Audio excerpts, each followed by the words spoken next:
If you don't subscribe to the channel, all the stories will happen to you. Get ready for the nightmare. The day started off as ordinary as ever. Adrian Thompson, a 28-year-old photographer, was busy sorting through the mountains of old photos he had collected over the years. His apartment was cluttered with film canisters, vintage cameras, and photo albums, each holding memories and untold stories of strangers captured on film. Adrian was a nostalgic soul who found beauty in things forgotten by time. But today he would stumble upon something that would change his life forever. It was a Saturday afternoon, and the sun cast a warm, golden light through his window as he sifted through a box of photographs he had picked up from a flea market last week. The box was filled with faded, sepia-toned images, the kind you might find in an old family attic. Most were benign, portraits of stern-looking men in formal suits, children posed stiffly next to their mothers, and scenic landscapes that had long since lost their color. As Adrian flipped through the stack, one photo caught his eye. It was a black-and-white photograph of a family, parents and two children, standing in front of an old house. The house itself was large, almost looming, with dark windows that seemed to swallow the light. The family looked unervingly solemn, their faces blank and devoid of expression, as if they had been forced to stand there. But something about the photograph made Adrian pause. He brought it closer to inspect it. The photo was cracked along the edges, and the shadows in the image seemed deeper than usual, almost as though they had been deliberately darkened. He flipped the photo over, curious to see if there was any writing or date on the back. There, in faded ink, was a scrawled message. "Find what we couldn't." The cryptic message sent a shiver down Adrian's spine. His heart began to race as he turned the photo back over, staring at the strange family. What did they mean by "find what we couldn't"? Was it a clue left behind? Or perhaps just the ramblings of someone long gone? Adrian set the photo down on the table, his mind spinning with possibilities. He tried to rationalize it. Maybe it was just an inside joke between family members, or perhaps the house in the background held some kind of hidden treasure. But the message gnawed at him. There was something unsettling about the photograph, and he couldn't shake the feeling that he was being pulled into a mystery that wasn't meant to be solved. Later that evening, as the sun dipped below the horizon and shadows crept into his apartment, Adrian found himself unable to stop thinking about the photograph. He picked it up again, studying it carefully under the soft glow of his desk lamp. That's when he noticed something strange, a faint outline in one of the windows of the house. He hadn't seen it earlier, but now, in the dim light, it was unmistakable. A figure stood in the window, barely visible, as if they were watching the family. But the figure was too faint, too ghostly, for Adrian to make out any details. His pulse quickened. Was it a trick of the light? Or had the photographer captured something unintended? Adrian's curiosity was piqued. He reached for his magnifying glass and examined the photo even more closely. The figure in the window wasn't a trick of his imagination. It was real, albeit barely perceptible.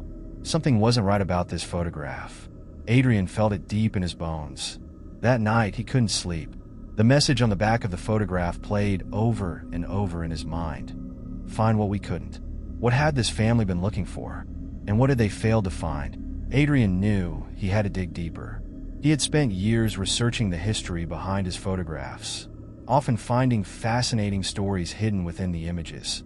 But nothing had ever felt this personal, this urgent.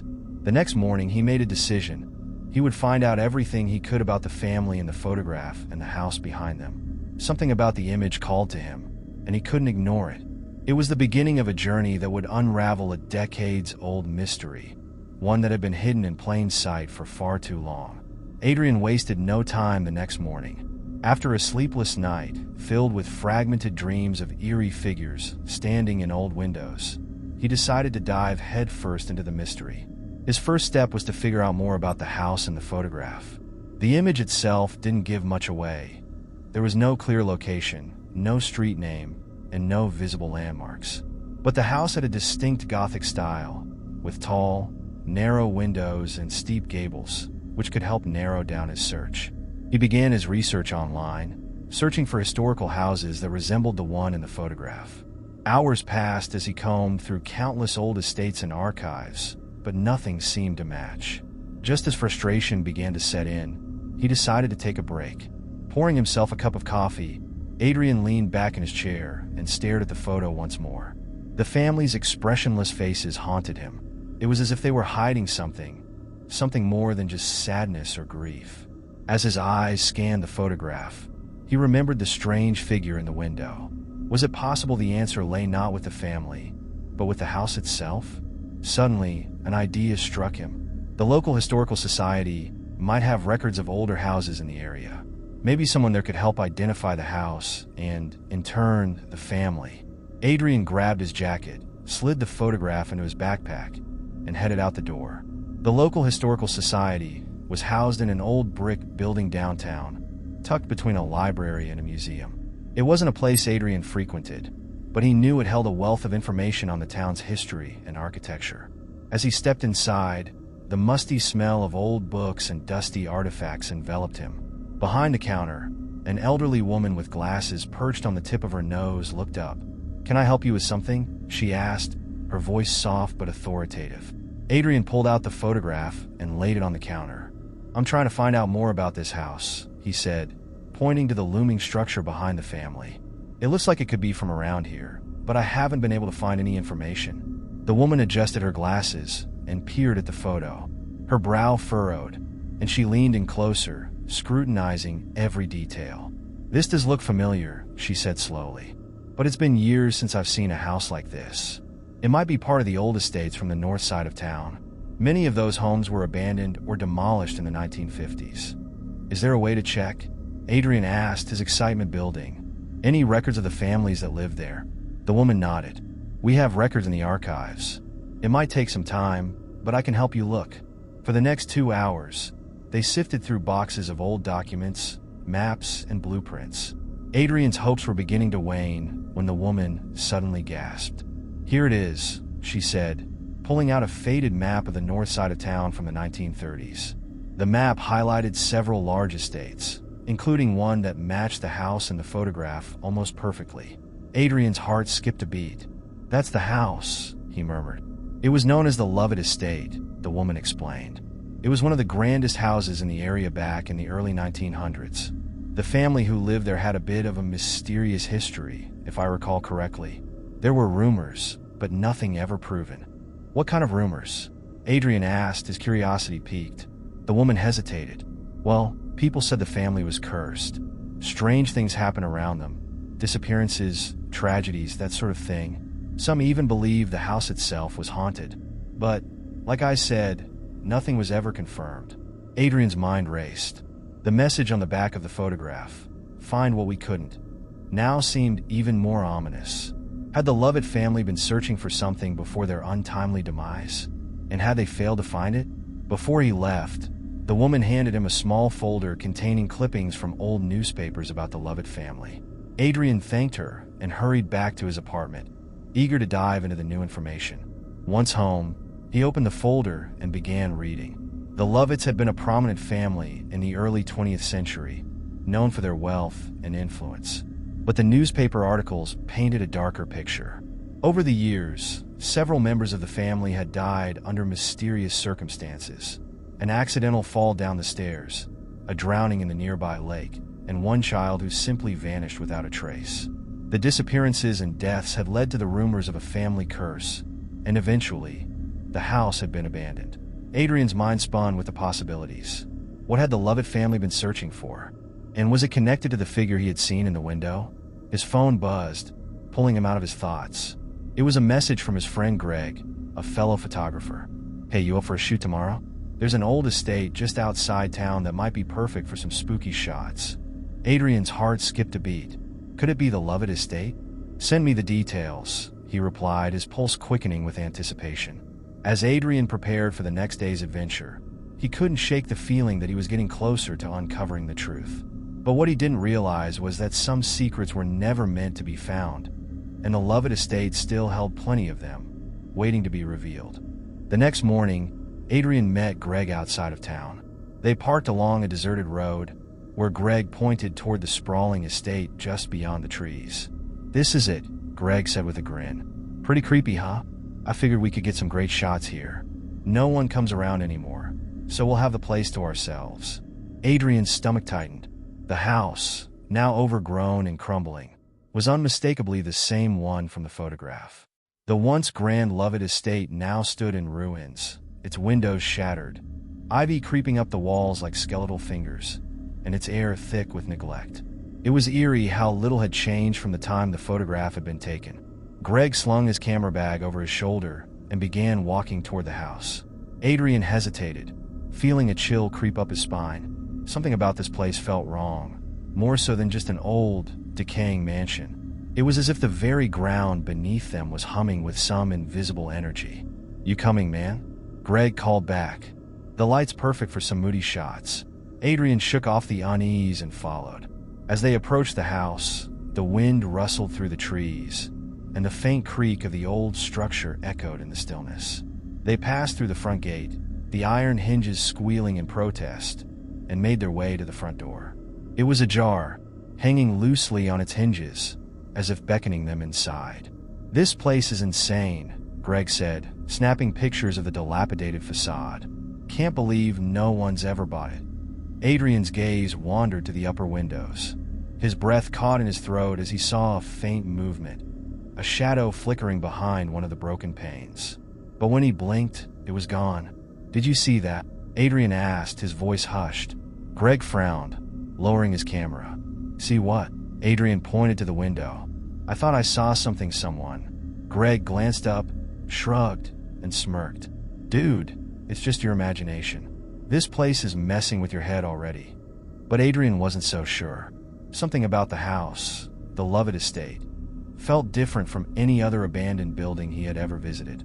There was a heaviness in the air, a suffocating tension that seemed to cling to him like a second skin. They ventured inside, stepping over broken glass and debris. The grand foyer, though decayed, still bore traces of its former glory. A sweeping staircase led to the upper floors, and faded portraits lined the walls, their subjects staring down at Adrian with hollow eyes. Dust swirled in the beams of sunlight that filtered through the cracks in the walls. "This is perfect," Greg said, already setting up his tripod for a shot. "I'll get a few shots here, then we can explore the rest of the house." Adrian wandered deeper into the mansion, his curiosity overpowering his fear. The air inside felt stagnant, untouched by time. As he moved through the rooms, his footsteps echoed in the eerie silence. He paused in what appeared to be the dining room, where a long, dust-covered table sat beneath a crumbling chandelier. On the far wall hung a portrait of a family, a man, a woman, and 2 children. Adrian's blood ran cold as he recognized them. It was the same family from the photograph. Their lifeless faces stared out at him from the painting, frozen in time. He approached the portrait, heart pounding in his chest. The man in the painting, with his sharp features and piercing eyes, seemed to follow Adrian's every move. As Adrian reached out to touch the frame, he felt a sudden drop in temperature. His breath fogged in the cold air, and the room grew darker, as if the light itself was being swallowed by the shadows. Suddenly, a noise broke the silence, a faint, rhythmic tapping. Adrian's hand froze just inches from the portrait. The tapping grew louder, echoing through the walls. "Greg!" Adrian called out, his voice shaky. No response. The tapping continued, steady and unrelenting. It was coming from upstairs. Adrian turned and made his way back to the foyer, calling Greg's name again. When he received no answer, he looked up at the staircase. The tapping seemed to be coming from one of the rooms above. His mind screamed at him to leave, but something stronger, an insatiable need to know, compelled him to climb the stairs. As he ascended, the tapping grew louder, clearer. It wasn't random. It was methodical, like someone knocking rhythmically on wood. Adrian reached the landing and paused. The air here was even colder, and the shadows seemed to cling to the walls like creeping vines. He followed the sound down the long hallway, passing doors that hung crookedly on their frames. The tapping led him to the far end, where a single door stood closed. His heart pounded in his ears as he reached for the handle. With a creak, the door swung open to reveal a small, dimly lit room. In the center of the room stood a large wooden wardrobe, its doors slightly ajar. The tapping was coming from inside. Adrian's pulse quickened. He took a hesitant step toward the wardrobe, his hands trembling. The closer he got, the louder the tapping became. It echoed in his skull, filling his mind with dread. He reached out, fingers brushing against the cold wood of the wardrobe. Suddenly, the tapping stopped. The silence that followed was deafening. Adrian stood frozen, his hand on the wardrobe door, his breath shallow and uneven. And then, without warning, the wardrobe door flew open. Adrian stumbled back, heart racing. Inside the wardrobe, there was nothing but darkness, an empty void where something should have been. But that void, it felt alive, like it was watching him. In the silence that followed, Adrian heard a voice, soft and whispery, barely more than a breath. Find what we couldn't. Adrian's blood ran cold. He turned on his heel and bolted from the room, his footsteps pounding down the stairs. He didn't stop until he was outside, gasping for air. Greg was standing by the car, looking puzzled. Whoa, what happened? You look like you've seen a ghost. Adrian swallowed hard, trying to steady his racing heart. I think we need to leave. Greg raised an eyebrow. What's the rush? Adrian glanced back at the house. The windows seemed to glare back at him, dark and hollow. We shouldn't be here, Adrian whispered, the words almost lost in the wind. As they drove away, Adrian couldn't shake the feeling that something had followed them. Something from the house, something from the wardrobe. And as the car disappeared down the road, the Lovett estate stood silent and still, holding its secrets close. Adrian's nerves were on edge after their visit to the Lovett estate, and though Greg seemed eager to return, Adrian had a deep sense of unease about it. The drive back to town was filled with an awkward silence, only broken by Greg's occasional humming or comments about the great shots he had gotten. But for Adrian, the house had left an imprint on him that he couldn't shake.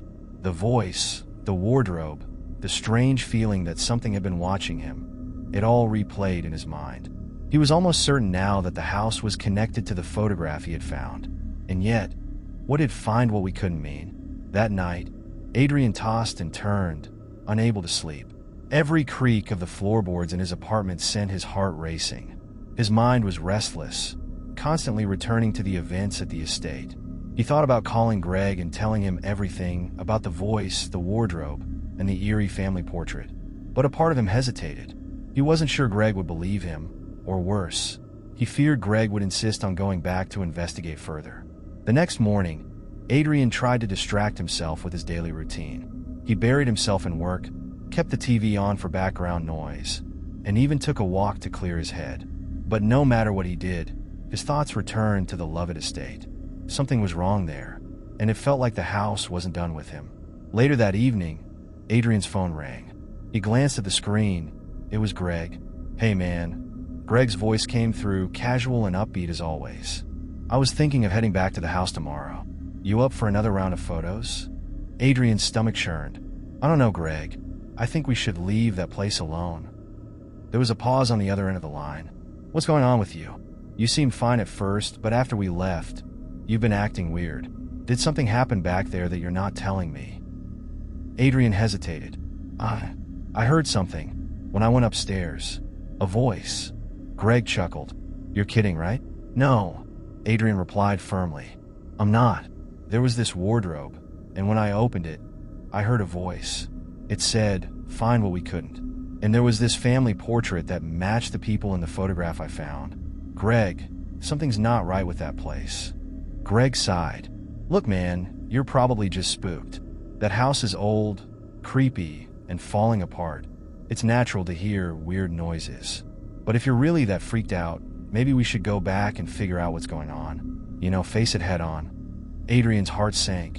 He didn't want to go back. But at the same time, the mystery gnawed at him. The cryptic message, the strange occurrences, it all begged for answers. And he couldn't deny that part of him wanted to know what find what we couldn't meant. Against his better judgment, Adrian agreed.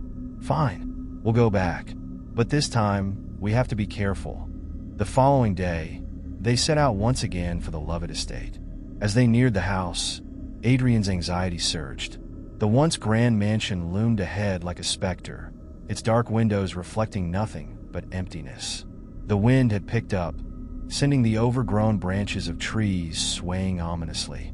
There was a storm brewing, and the sky was thick with dark clouds, casting an eerie gloom over the estate. When they pulled up to the front gate, Adrian felt his throat tighten. The house stood exactly as they had left it, though something about it seemed even more foreboding this time. Greg, however, seemed completely unaffected, bounding out of the car with his camera at the ready. "Let's get inside before the storm hits," Greg called, already making his way toward the entrance. Adrian reluctantly followed. As they stepped inside, the air felt even heavier than before, almost oppressive. Every creak of the floorboards beneath their feet echoed louder than it should, and the dim light filtering through the broken windows gave everything a ghostly hue. Greg wasted no time setting up his equipment. He moved through the rooms, snapping photos of the decayed furniture, the peeling wallpaper, and the long-abandoned relics of the estate's past. Adrian, on the other hand, found himself drawn once again to the upper floor, where he had heard the voice. The tapping sound from their last visit echoed faintly in his mind, but now the house was silent, too silent. He climbed the stairs, his heart pounding with each step. When he reached the top, the familiar chill in the air greeted him once more. He hesitated at the door to the room with the wardrobe, his hand trembling slightly as he reached for the handle. The door creaked open, revealing the same small, dim room. The wardrobe stood in the center, its doors now closed. Adrian's pulse quickened. He could feel something, some presence, lurking just beneath the surface of the silence. The wardrobe seemed to call to him, as if daring him to open it once more. But before he could step inside, he heard a voice behind him, a voice he hadn't expected. "Adrian." He froze. It was a woman's voice, soft and familiar. Slowly, he turned, expecting to see Greg playing some kind of prank. But there was no one there. The hallway was empty, save for the shadows that seemed to shift and dance along the walls. "Adrian." The voice came again, this time closer. His breath caught in his throat as he recognized it. It was his mother's voice, a voice he hadn't heard in years, not since she passed away. His legs felt like lead as he stumbled backward, his eyes wide in disbelief. How could this be possible? He hadn't thought about his mother in years, let alone heard her voice. But here it was, clear as day, calling his name in the house that seemed to defy reason. Suddenly, the wardrobe creaked open on its own, revealing the empty darkness within. The temperature dropped further, and Adrian could see his breath in front of him as the voice came again, this time more insistent. "Adrian, find it." Before he could react, the door behind him slammed shut with a deafening bang. He was trapped. The slam of the door sent a shockwave through Adrian's body. His breath came in short gasps as he stood frozen, staring at the closed wardrobe and the empty hallway behind him. The voice, his mother's voice, still echoed in his ears. "Adrian, find it." But find what? What could his mother possibly want him to find in this house, a place she had never been? His thoughts raced, trying to connect the pieces, but every time he thought he had an answer, the mystery twisted further out of his grasp. Adrian stumbled backward, his heart pounding, but the door behind him was locked tight. Panic surged through him. He tried the handle again, but it didn't budge. The storm outside had grown fiercer, the wind howling through the broken windows of the mansion, sending a chill through the air. He was trapped in the room, with only the echo of his mother's voice and the oppressive silence of the house to keep him company.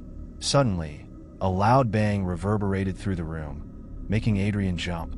He spun around to face the wardrobe. The doors, which had been slightly ajar, were now wide open, revealing the dark interior. A gust of wind seemed to come from nowhere, rattling the wardrobe's doors and sending a shiver down his spine.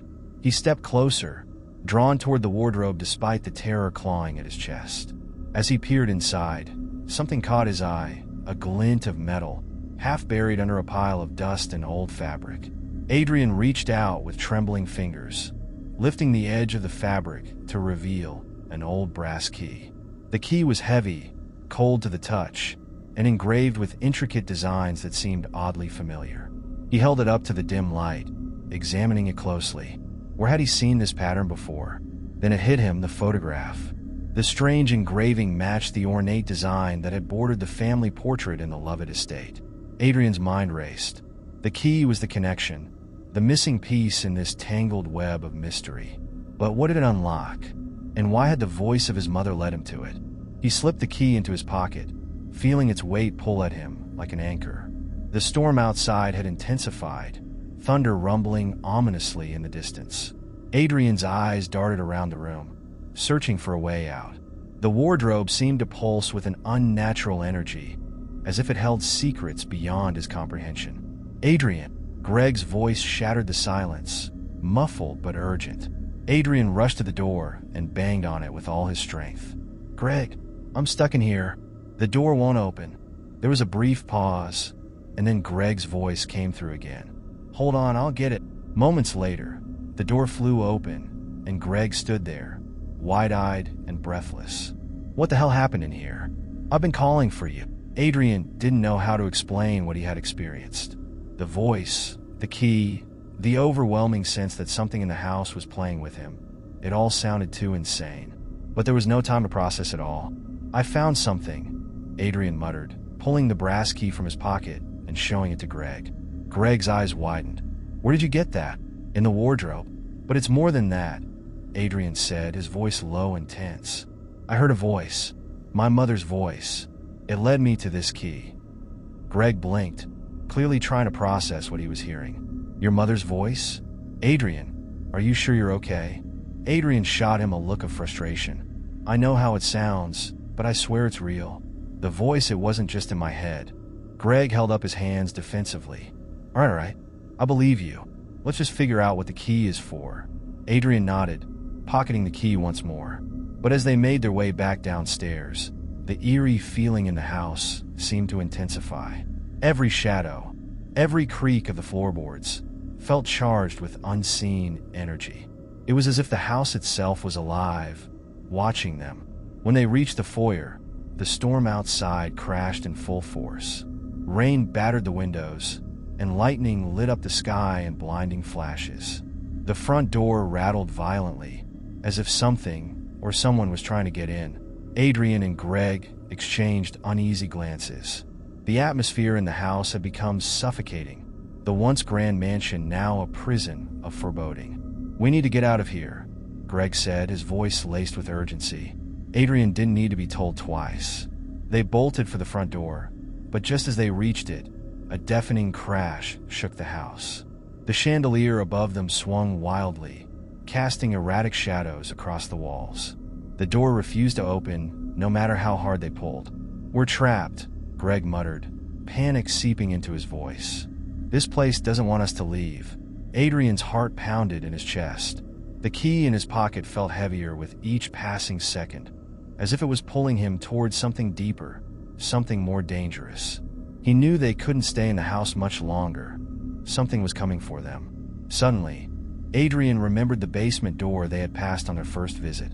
It had been locked then, but maybe, just maybe, the key would fit. "This way!" Adrian shouted, leading Greg toward the basement. They raced through the darkened hallways, their footsteps echoing off the walls. When they reached the basement door, Adrian pulled out the brass key, his hands shaking. He slid the key into the lock, and with a satisfying click, the door swung open. The stairwell below was pitch black, the air thick with the smell of mildew and decay. But they had no choice. Whatever secrets the house was hiding, they were about to find them. Adrian hesitated at the top of the basement stairs, the oppressive air wafting up from the depths below. It carried a strange, suffocating scent of mold and decay. His heart pounded in his chest, and for a brief moment, the thought of turning back crossed his mind. But the weight of the key in his pocket reminded him that there was no turning back now. Whatever was down there, it held answers. It had to. Greg was right behind him, his breathing shallow, eyes darting nervously, as if expecting something to leap out of the shadows. "You sure about this, man?" Greg whispered, but his voice carried the heavy doubt they both felt. Adrian nodded, swallowing hard. "We need to know what's down here. It's the only place we haven't checked." With that, he started down the stairs, each step creaking under his weight, the sound amplifying in the eerie silence. Greg followed closely behind, flashlight in hand, casting long, trembling beams of light down the narrow, cold stairwell. As they descended, the walls seemed to close in around them, the temperature dropping noticeably. At the bottom of the stairs, they found themselves in a cramped, damp basement lined with crumbling brick walls and dirt floors. Rusty pipes snaked along the ceiling, dripping condensation that echoed in the otherwise still air. In the dim light, Adrian could see old, broken furniture, boxes covered in layers of dust, and strange markings etched into the walls. But none of it looked significant.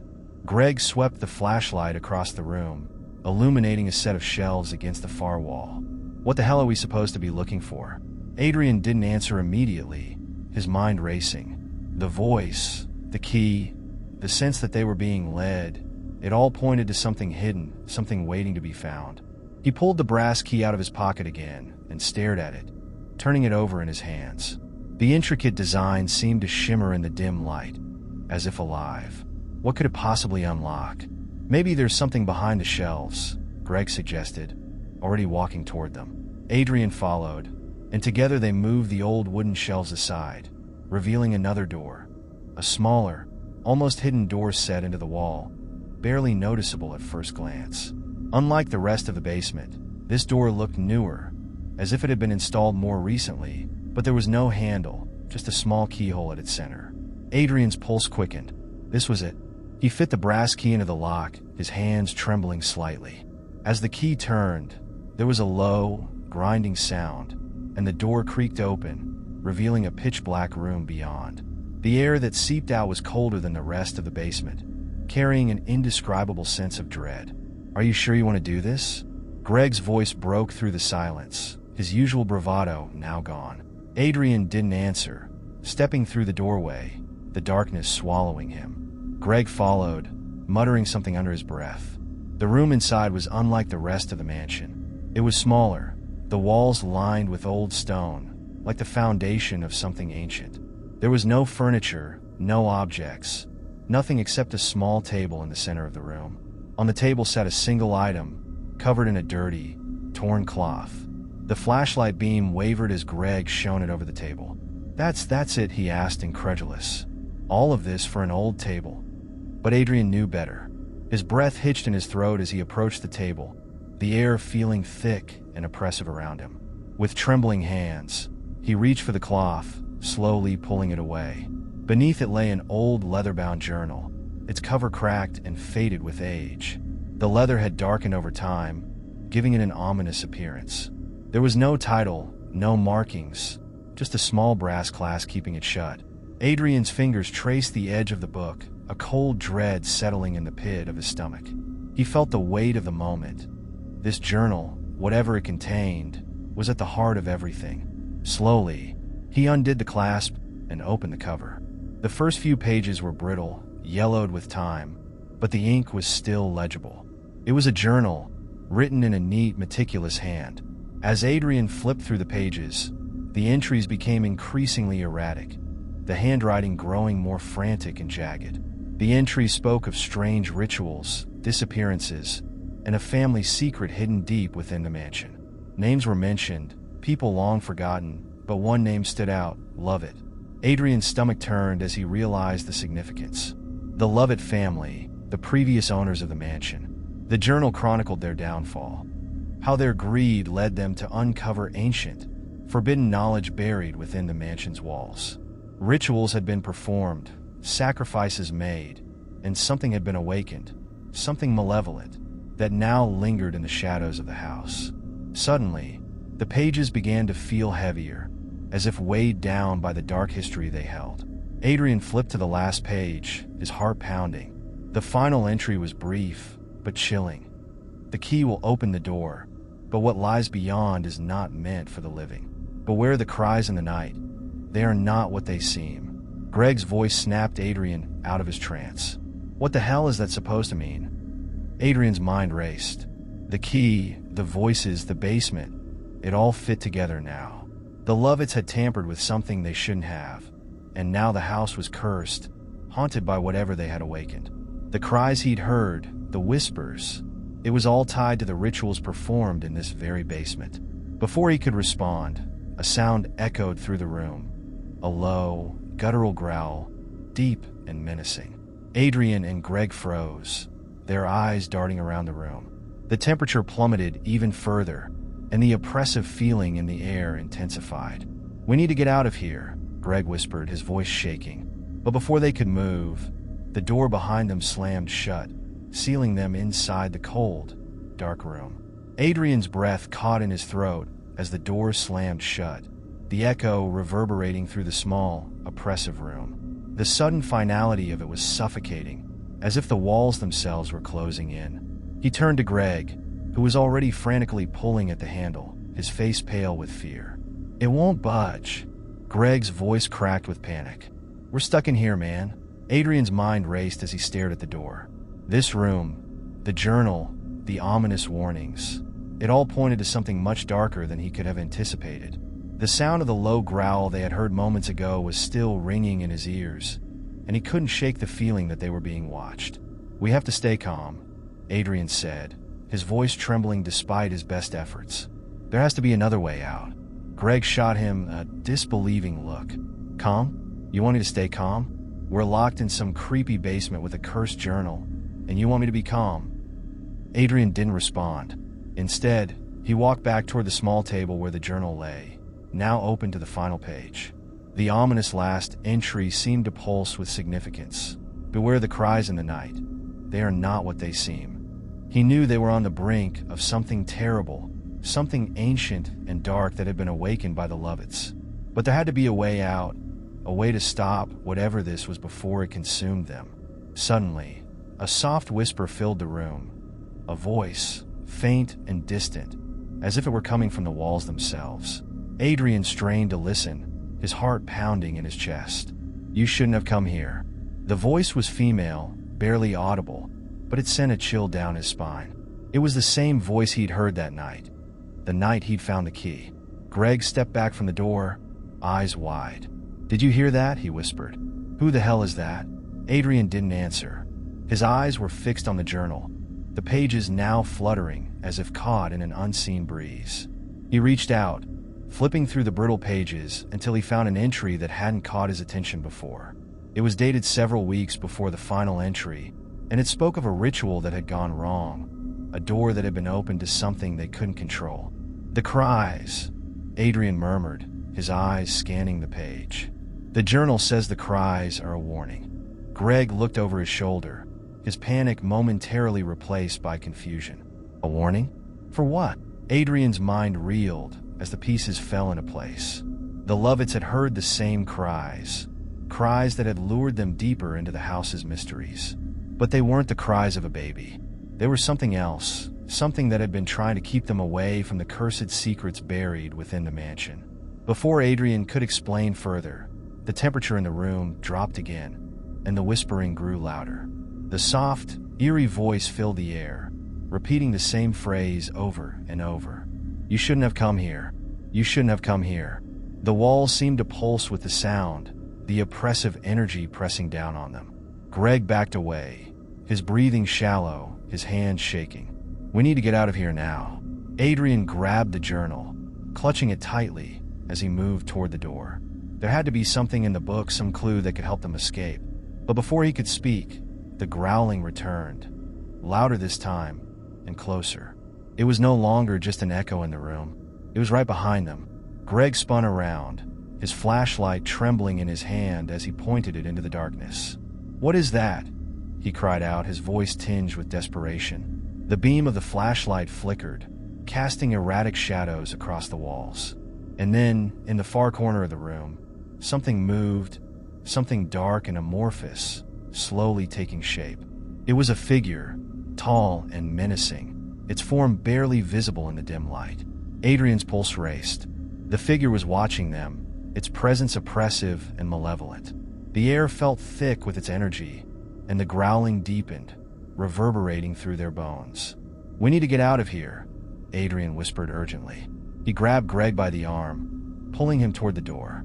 But just as they reached it, the door groaned open on its own, the hinges creaking eerily in the silent room.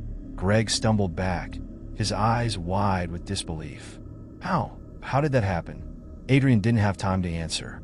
Without another word, he pushed Greg through the door, the two of them bolting up the stairs, their footsteps echoing in the narrow stairwell. The darkness behind them seemed to pulse, the growling growing fainter but still present, as if whatever had been watching them wasn't done yet. They burst into the main floor of the mansion, gasping for breath. The house was eerily silent, the oppressive energy that had filled the basement now a faint echo in the distance. What the hell was that?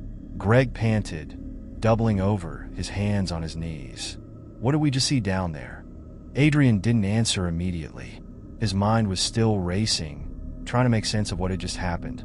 The journal, the cries, the dark figure, they were all connected.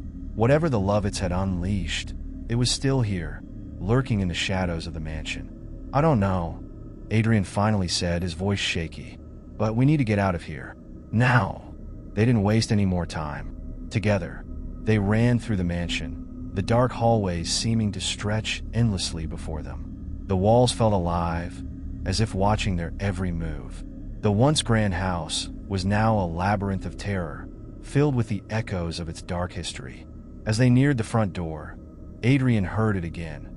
The faint, eerie cries of a baby, distant yet unmistakable. But this time he knew better. It wasn't a baby. It was something far worse. They burst through the front door and into the cold night air, the oppressive atmosphere of the mansion finally lifting. But even as they stood outside, gasping for breath, Adrian couldn't shake the feeling that they hadn't truly escaped. The cries still echoed in his mind, and the warning in the journal played over and over in his thoughts. The key will open the door, but what lies beyond is not meant for the living. Whatever they had uncovered in that basement wasn't done with them. Not yet.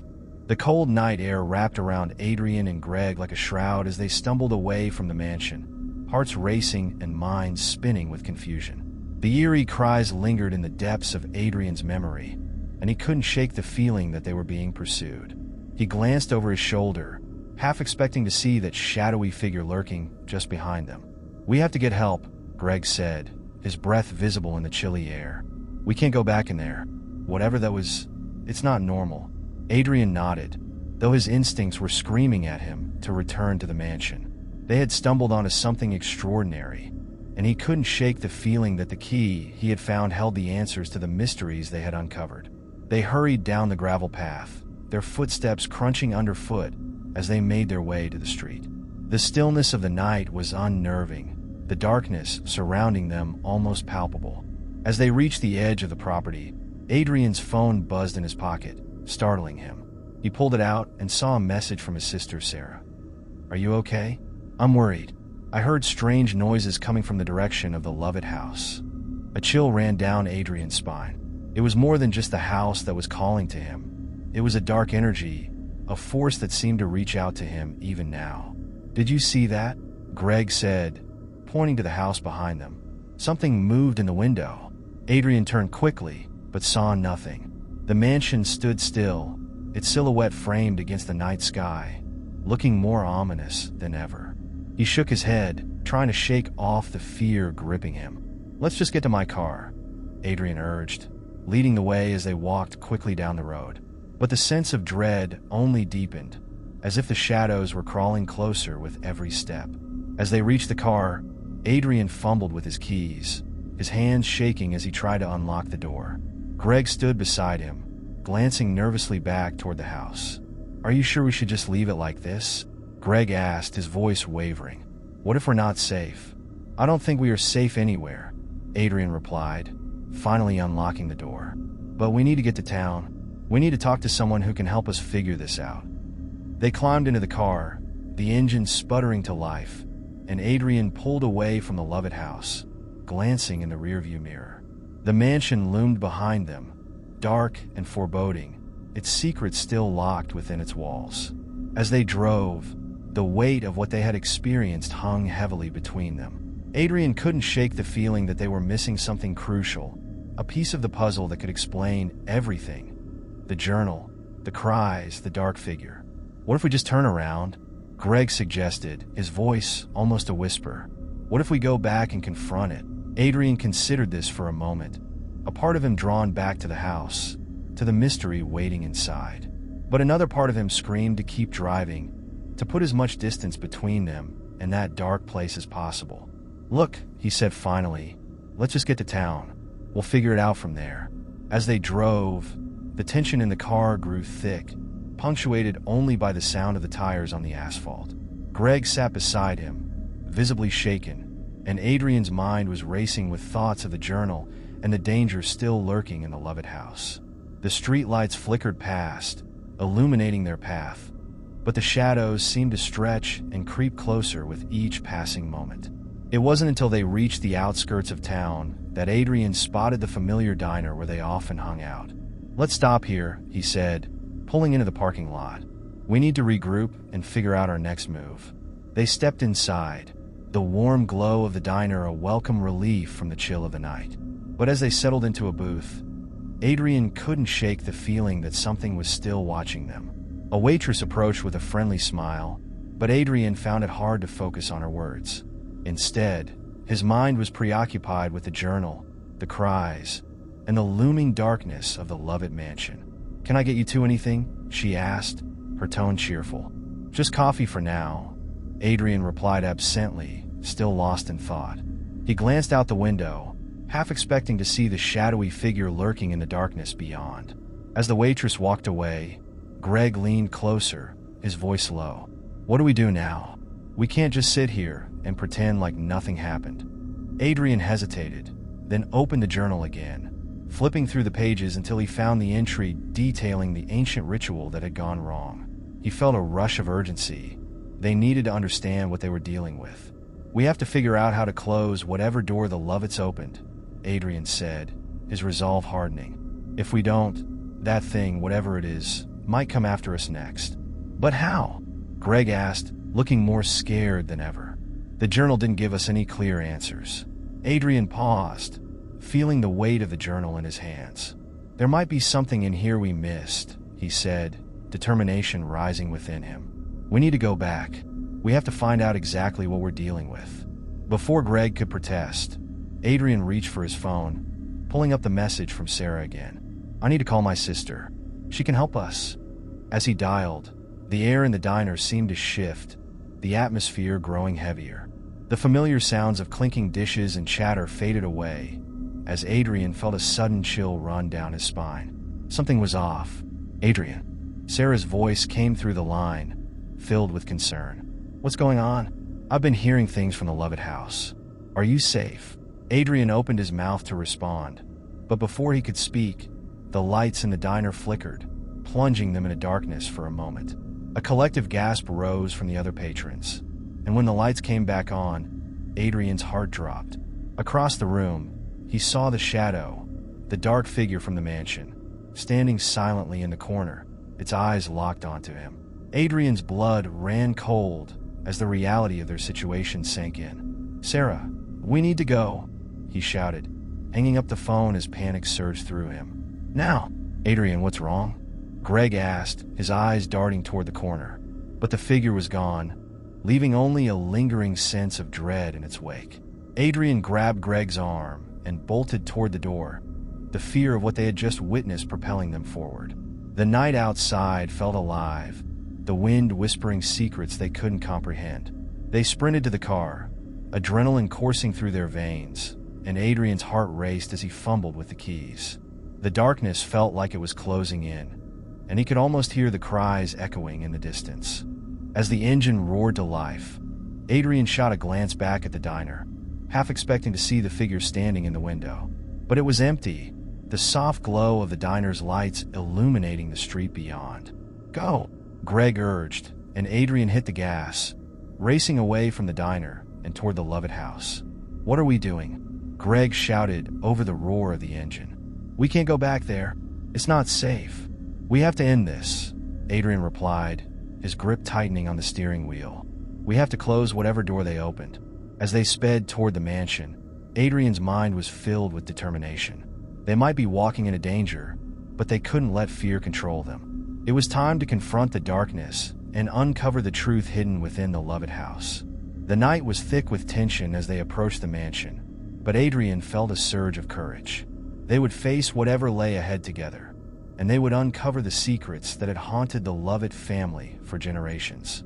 The Lovett mansion loomed ahead, its silhouette stark against the moonlit sky. Shadows danced along its weathered facade, and the air grew thick with an ominous energy as Adrian parked the car. Heart racing, he and Greg stepped out, determination fueling their every move. "Are you sure about this?" Greg asked, his voice barely above a whisper. "What if that thing is still inside?" Adrian swallowed hard, nodding despite the anxiety churning in his stomach. "We have to face it. We need to know what we're dealing with." They approached the entrance, the wooden door creaking ominously as Adrian pushed it open. The familiar scent of dust and decay washed over them, mingling with the memory of their earlier visit. This time, the atmosphere felt heavier, as if the house itself was aware of their presence. "Let's check the library first," Adrian suggested, recalling the journal and its clues. The flickering candlelight cast eerie shadows on the walls as they stepped inside, illuminating the countless books lining the shelves. "Where do we even start?" Greg asked, glancing around nervously. Adrian focused on the journal, now tucked securely under his arm. "We need to find anything related to the ritual," he said, scanning the titles. "It could give us a clue on how to close whatever's been unleashed." As they rifled through the books, Adrian's fingers grazed the spine of a dusty volume. Pulling it free, he opened it to reveal an intricate illustration of an ancient symbol, one that matched a drawing he had seen in the journal. "This is it," Adrian exclaimed, holding it up for Greg to see. "This symbol, it's the key." As they examined the page, a sudden chill swept through the room, causing the candles to flicker violently. The air grew heavier, thick with tension, and the familiar sound of cries echoed from somewhere deep within the mansion. "Did you hear that?" Greg whispered, his eyes wide with fear. "Yeah," Adrian replied, his heart pounding. "It's coming from the attic." Before he could think twice, Adrian nodded towards the staircase. "We have to go up there. It might be related to the ritual." They climbed the creaking stairs, each step echoing in the silence. The cries grew louder, a haunting melody that tugged at Adrian's heart. As they reached the attic door, a gust of wind slammed it open, revealing the dark space within. "Adrian, wait!" Greg shouted, but it was too late. Adrian stepped inside, the journal clutched tightly in his hands.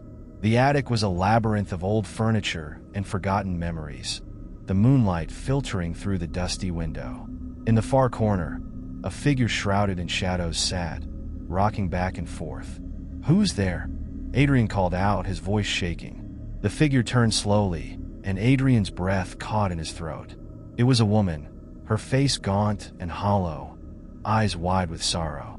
"You shouldn't have come here," she whispered, her voice echoing in the attic. "You've disturbed the peace."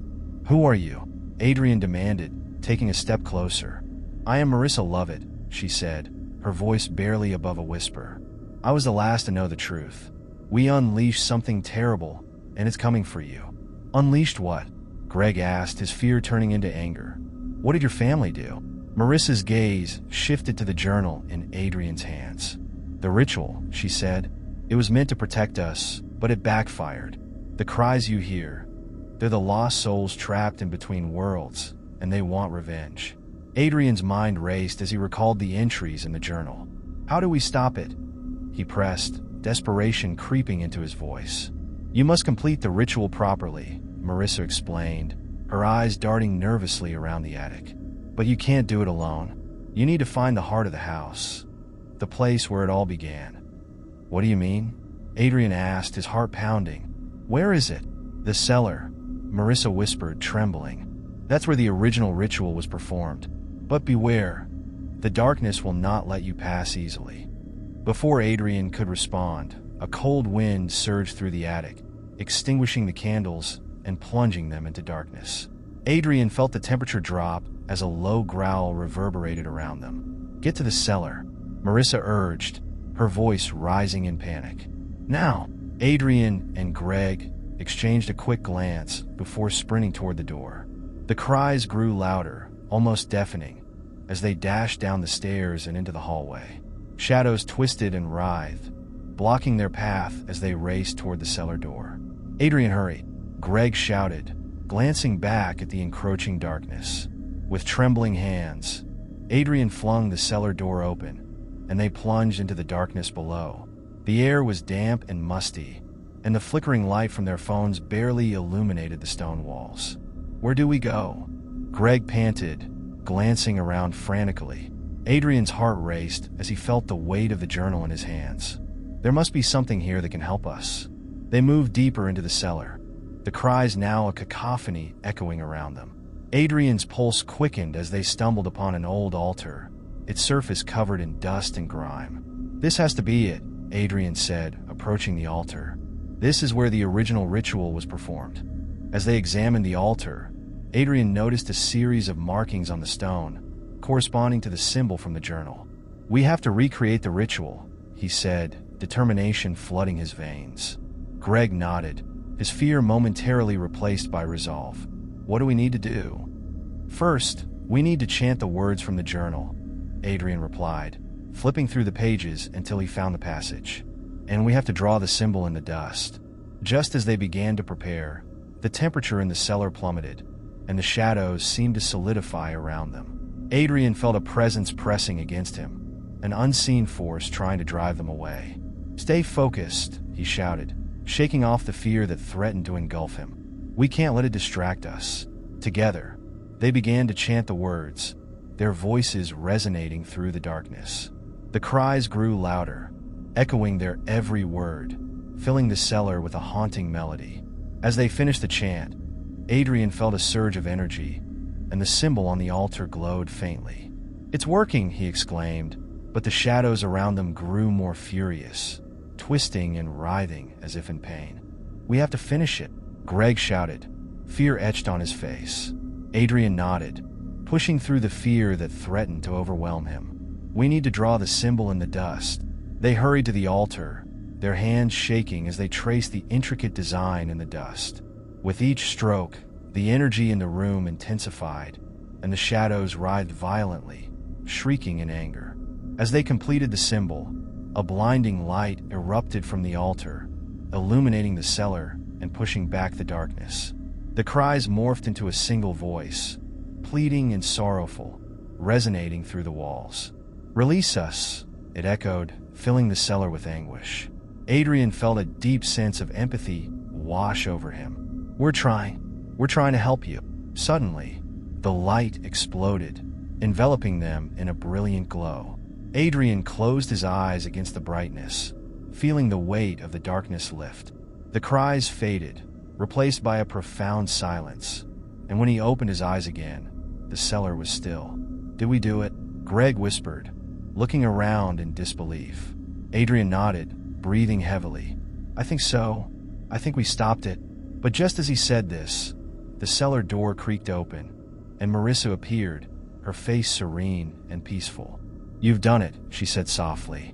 "You've freed them." Adrian and Greg exchanged stunned looks as Marissa stepped forward, a gentle smile on her lips. "Thank you for releasing us from our torment," she said, her voice filled with gratitude. "The Lovett family can finally rest." With that, Marissa began to fade, her form dissolving into the light that surrounded them. Adrian felt a warmth envelop him, a comforting presence that assured him they had done the right thing. "Let's get out of here," Greg said, his voice shaky with relief. "Before anything else happens." They hurried back up the stairs, stepping into the cool night air. The mansion stood quiet, the darkness that once engulfed it now lifted. Adrian glanced back at the house, a sense of closure washing over him. "I can't believe we did it," Greg said, shaking his head in disbelief. Adrian smiled, feeling a sense of peace settle in his heart. "Yeah, we did. Together." As they walked away from the Lovett mansion, Adrian felt a new sense of purpose. They had faced the darkness and emerged victorious, and he knew this was just the beginning of their journey. As Adrian and Greg walked away from the Lovett mansion, the first hints of dawn began to break over the horizon. The darkness that had haunted them for so long felt like a distant memory, replaced by a sense of hope and renewal. "Do you think it's really over?" Greg asked, glancing back at the house one last time. "I mean, we faced something unimaginable in there." Adrian nodded, his heart still racing from the night's events. "I believe it is. We released those souls. And Marissa, she seemed at peace." He took a deep breath, the fresh morning air filling his lungs with clarity. but I think we should tell someone about what happened. The townsfolk deserve to know the truth about the Lovett family." "Yeah," Greg replied thoughtfully. "Maybe we can help make sure nothing like this happens again. We should let them know the mansion is safe now." They headed toward the town, the sun slowly rising behind them, casting golden rays over the landscape. The early morning dew glistened on the grass, and the birds began to chirp, their songs a beautiful symphony celebrating the new day. As they entered the town, Adrian felt a weight lift off his shoulders. He had been consumed by fear and anxiety during the ordeal, but now he was filled with purpose. They made their way to the local newspaper office, hoping to speak with the editor about the Lovett mansion and the events of the previous night. Upon entering the office, they were greeted by Claire, the editor, who looked up from her desk, surprise lighting up her face. "Adrian, Greg, what are you doing here this early?" "Claire, we have a story for you," Adrian said, his voice firm. "A big one. You won't believe what we uncovered at the Lovett mansion." They recounted their harrowing experience, detailing the shadows, the cries, and the final confrontation with Marissa. Claire listened intently, her eyes widening as they spoke. When they finished, she sat back in her chair, processing the gravity of their revelation.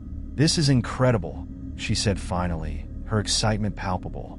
"It'll be the front page story. The people need to know what really happened there." She grabbed a notepad, scribbling notes furiously. "I'll arrange interviews with some of the townsfolk.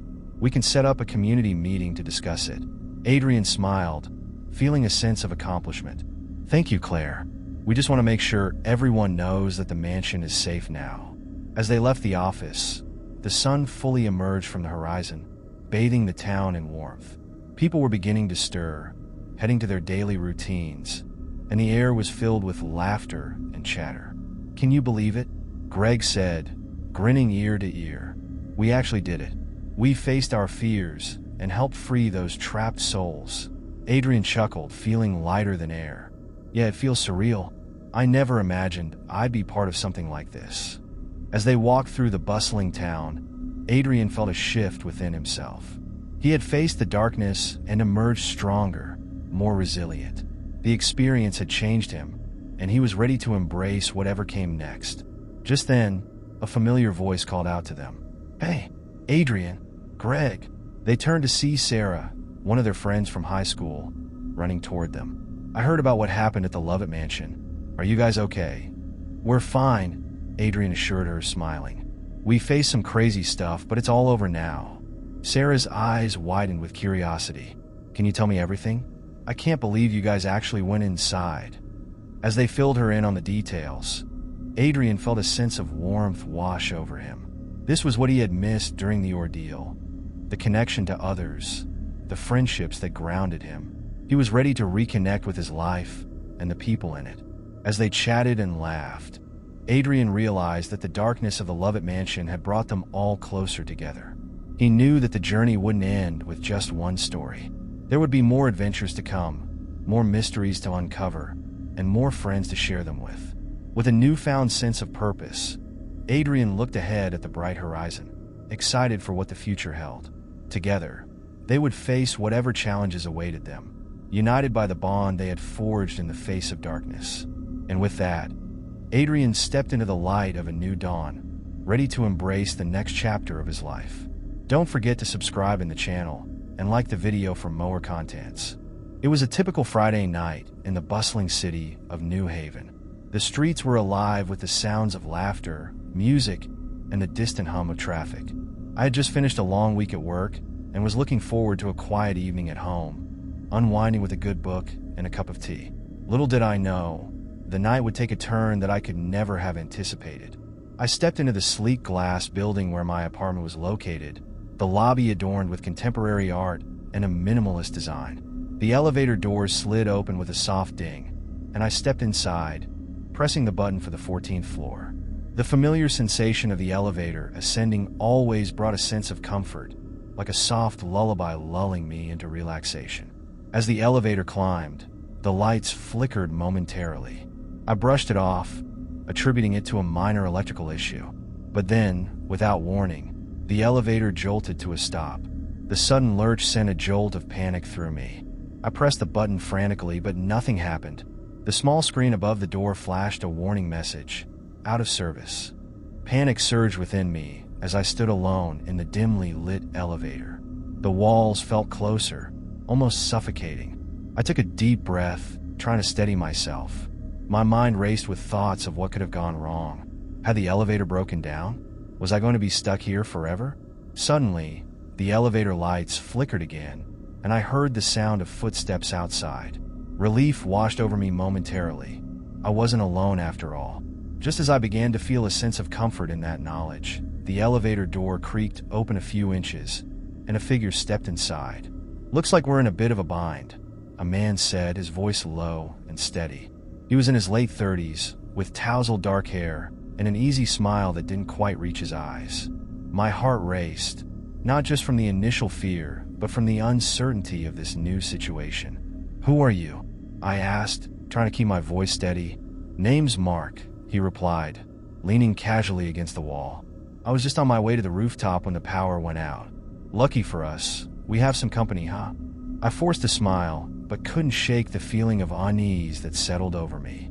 The elevator was now a cramped box, and this man was a stranger. He didn't seem threatening, but something about his demeanor made me cautious. "I'm Lucy," I said, trying to keep the conversation light. "Any idea how long we might be stuck here?" "Hard to say," Mark shrugged, "but I've got a good feeling someone will get us out soon." The flickering lights cast shadows around us, and I could feel the weight of the silence pressing down on me. I glanced at the emergency button panel, but it felt like a futile gesture. I needed to focus on the present, to distract myself from the growing sense of claustrophobia. "So, what do you do, Lucy?" Mark asked, breaking the silence. I hesitated for a moment. It felt strange to share personal details with someone I had just met in a trapped elevator. "I'm a graphic designer. I work for an advertising agency nearby.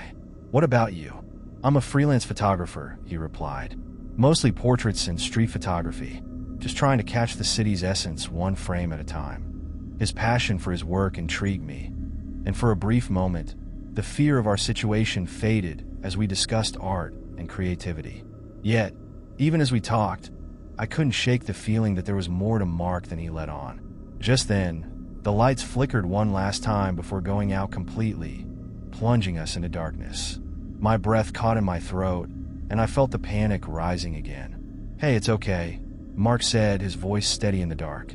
"Just breathe. We'll be fine." But as I stood there in the suffocating darkness, I couldn't help but wonder what would happen next. The darkness enveloped us like a heavy blanket, and my heartbeat echoed in the silence. I could barely make out Mark's silhouette, but his presence was both comforting and unsettling. I focused on his voice, a steady anchor amidst the chaos in my mind. "Do you have a flashlight on you?" I asked, trying to keep my voice steady. "Unfortunately, no," Mark replied. "I usually rely on my phone for light, but it's dead. How about you?" I pulled my phone from my pocket, grateful for the small glow of the screen. "Mine's still working," I said, tapping the button to turn on the flashlight. The dim beam illuminated the cramped space, casting long shadows across the elevator walls. "Perfect," he said, relief evident in his tone. "Let's see what we're dealing with." As I directed the light around the elevator, the reality of our predicament sank in deeper. The metal walls felt cold and unwelcoming, and the air was growing stale. I could almost hear the faint hum of the city outside, a reminder of the life we were missing. Mark shifted closer to the door, inspecting the panel. "Looks like the emergency system isn't kicking in. I'm guessing we're going to be here for a while." I swallowed hard, trying to ignore the rising anxiety. "What if nobody comes for us?" "They will," he assured me, his voice firm. "This building has an excellent maintenance team. They'll notice we're stuck soon enough." But a creeping doubt settled in my stomach. I wanted to believe him, but something about the way he spoke felt rehearsed, too calm for the circumstances we were in. "Do you often get stuck in elevators?" I asked, attempting to lighten the mood. He chuckled softly, a sound that momentarily eased my anxiety. "Actually, this is the first time. Usually, I'm more lucky." His tone shifted slightly, becoming more serious. "What about you?" I sighed. "Not really. I avoid elevators when I can. Too many horror stories. Funny, I find them fascinating. Each one has its own story," he mused. This one, for example. What do you think it's telling us? I furrowed my brow, trying to decipher his words. Was he trying to get under my skin? I think it's telling us we need to get out of here. Fair point, he replied with a smirk. But think about it. We're in a confined space, two strangers forced to interact. Isn't that a little poetic? I rolled my eyes, trying to shake off the tension. Or it's just unfortunate. Just then, the elevator jerked slightly, and I felt a jolt of fear. What was that? I asked, my voice rising in pitch. Probably just the power trying to stabilize, Mark replied, but I could hear a slight edge in his tone. The flickering lights returned for a brief moment, illuminating his face. In that flash, I noticed something in his eyes. Was it worry or something deeper? The sudden uncertainty gnawed at me, intensifying my unease.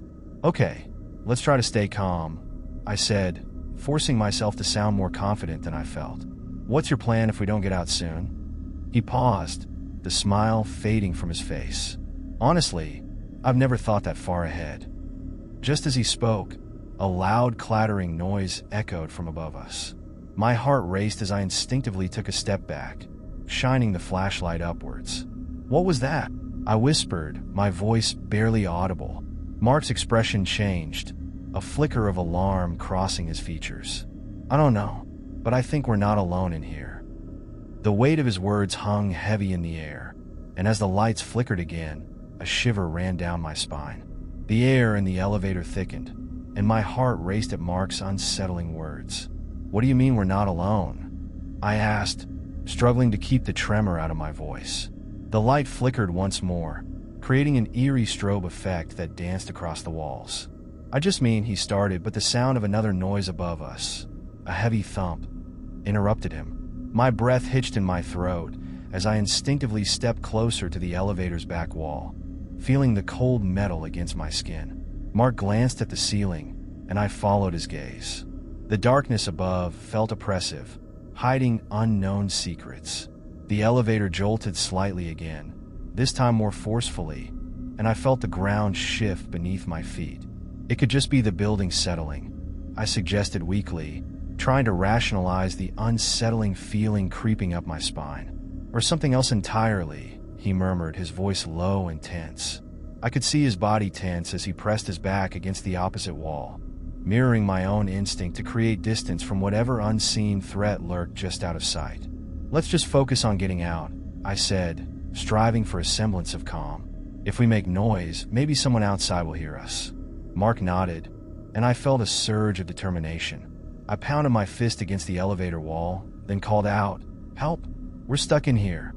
My voice echoed, but the only response was silence, a heavy, suffocating silence that enveloped us once more. Mark joined me, his fists banging against the metal doors. "Help! We're trapped. Can anyone hear us?" His voice grew more frantic, the urgency feeding off my own mounting fear. But again, no response came. The reality of our isolation sank in deeper, tightening the knot of anxiety in my stomach. The flickering lights above us dimmed again, casting us in a near darkness. I shone my flashlight around, the beam trembling in my hands. "Maybe we should just wait," I suggested, trying to reclaim a sense of control. "They'll come for us." Mark shifted closer, and the air felt charged with unspoken tension. "Waiting won't help if there's something in here with us," he whispered, his voice barely above a breath. The weight of his words sank in, a chilling thought that left me frozen. Just then, the elevator jolted again, more violently this time. I felt my stomach lurch, and I instinctively reached for Mark's arm, my grip tight. "What if it falls?" "It won't," he said, trying to sound reassuring, but the uncertainty in his eyes told a different story. "But if it does, we need to be ready." I took a deep breath, forcing myself to stay calm. "What do you mean?" I asked, my voice shaky. "If we fall, we'll need to brace ourselves for impact. We need to think ahead. If it comes down to it, we might have to break the emergency glass to escape." His words hung in the air like a dark omen. The thought of breaking the glass sent shivers down my spine. It felt like a last resort, a desperate act. What if we hurt ourselves? Better that than be trapped in here with whatever's going on outside. Mark replied, his expression grim. I turned back to the emergency button panel, desperately trying to find a glimmer of hope. I pressed the call button again and again, but it remained unresponsive. Why isn't it working? I muttered, frustration mixing with fear. Maybe it's disabled due to the power outage, Mark suggested, frustration creeping into his voice. We need to think. There has to be a way out. The elevator lurched again, and I felt my heart drop. I wanted to scream, but I forced myself to hold it together. What if we shout again? Maybe we can attract attention from someone nearby. Mark nodded and raised his voice. Help! We're stuck in the elevator. His voice echoed off the metal walls, but again, there was only silence. Suddenly, the overhead light flickered one last time, then went out completely. The sudden plunge into darkness was disorienting, and I felt a wave of panic wash over me. Mark, I called, my voice a mixture of fear and desperation. Stay close. I'm here, he said, his voice steady, but I could hear the tension beneath it. The silence stretched out, thick and oppressive, broken only by the sound of our breathing.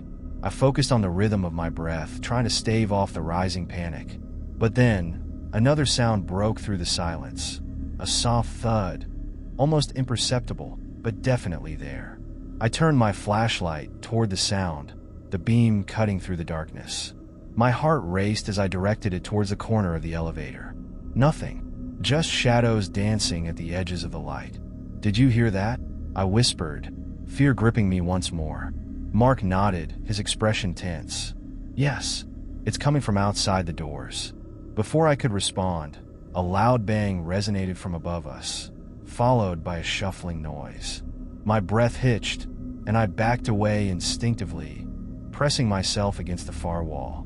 Lucy, it's okay, Mark said, but the uncertainty in his voice did little to calm my nerves. We need to stay together. Whatever it is, we'll face it together. But as I stood there in the darkness, the reality of our situation crashed down around me.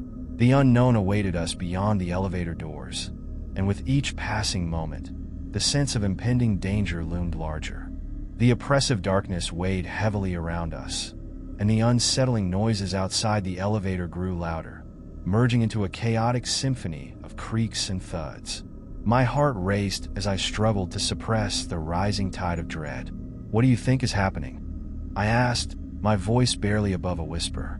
Mark glanced around, his brow furrowed in thought. I don't know, but whatever it is, it doesn't sound good.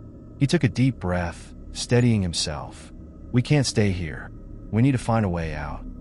Panic surged within me, a visceral response to the tension in his voice. But how? The doors won't budge, and we can't call for help. I pressed my back against the cold, metal wall, desperately trying to maintain some semblance of control. There has to be something we can do, he said, frustration creeping into his tone. Let's try again to break the glass. The idea of smashing the glass felt reckless, but the alternative, remaining trapped in this claustrophobic metal box, was even worse. Okay, I said reluctantly, my pulse quickening at the thought of the impending act. We both approached the panel, and Mark picked up the emergency hammer resting in its designated holder. The metal felt heavy in my hand as I considered the glass door's vulnerability, an illusion of safety that had just become a prison. I took a deep breath, nodding at Mark. On the count of 3, I said, bracing myself. Right? 1, 2, 3. With a fierce swing, Mark struck the glass, but the sound echoed strangely, bouncing around us like thunder in a cave. The glass shattered, cascading down like a rain of jagged stars, but the sound didn't linger. Instead, it was drowned out by a sudden, gut-wrenching scream that pierced through the thick walls of the elevator. I froze, my heart pounding. The scream had come from outside. What was that? I gasped, dread seeping into my bones. I don't know, but it sounded like someone is in trouble, Mark said, peering through the broken glass with wide eyes. We have to go.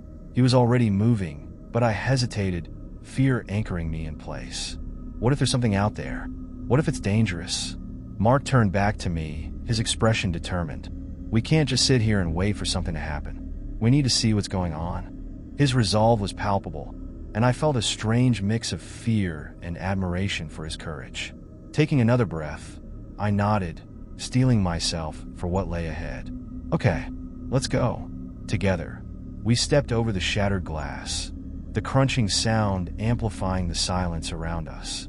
Mark leaned against the doors, pushing with all his weight. They creaked open slowly, revealing a dimly lit hallway beyond. The hallway was lined with flickering lights, casting eerie shadows that danced along the walls. The atmosphere was thick with tension, a palpable sense of danger hanging in the air. "Stay close," Mark whispered, and I fell in a step beside him, my heart racing with each cautious movement. We stepped out into the hallway, the atmosphere heavy with uncertainty. I glanced around, my eyes straining to make sense of the darkened space. There were no signs of life, just the distant echo of footsteps and muffled voices somewhere beyond the dimly lit corridor. "Where do you think everyone is?" I asked, my voice barely above a murmur. "Maybe they evacuated when the power went out." Or, Mark trailed off, glancing around. The unspoken fear hung between us like a thick fog. "Or maybe something happened," I finished, the thought chilling me. As we crept further into the hallway, a shuffling sound echoed from one of the doorways. Mark stiffened beside me, and I felt a cold dread settle in the pit of my stomach. "Did you hear that?"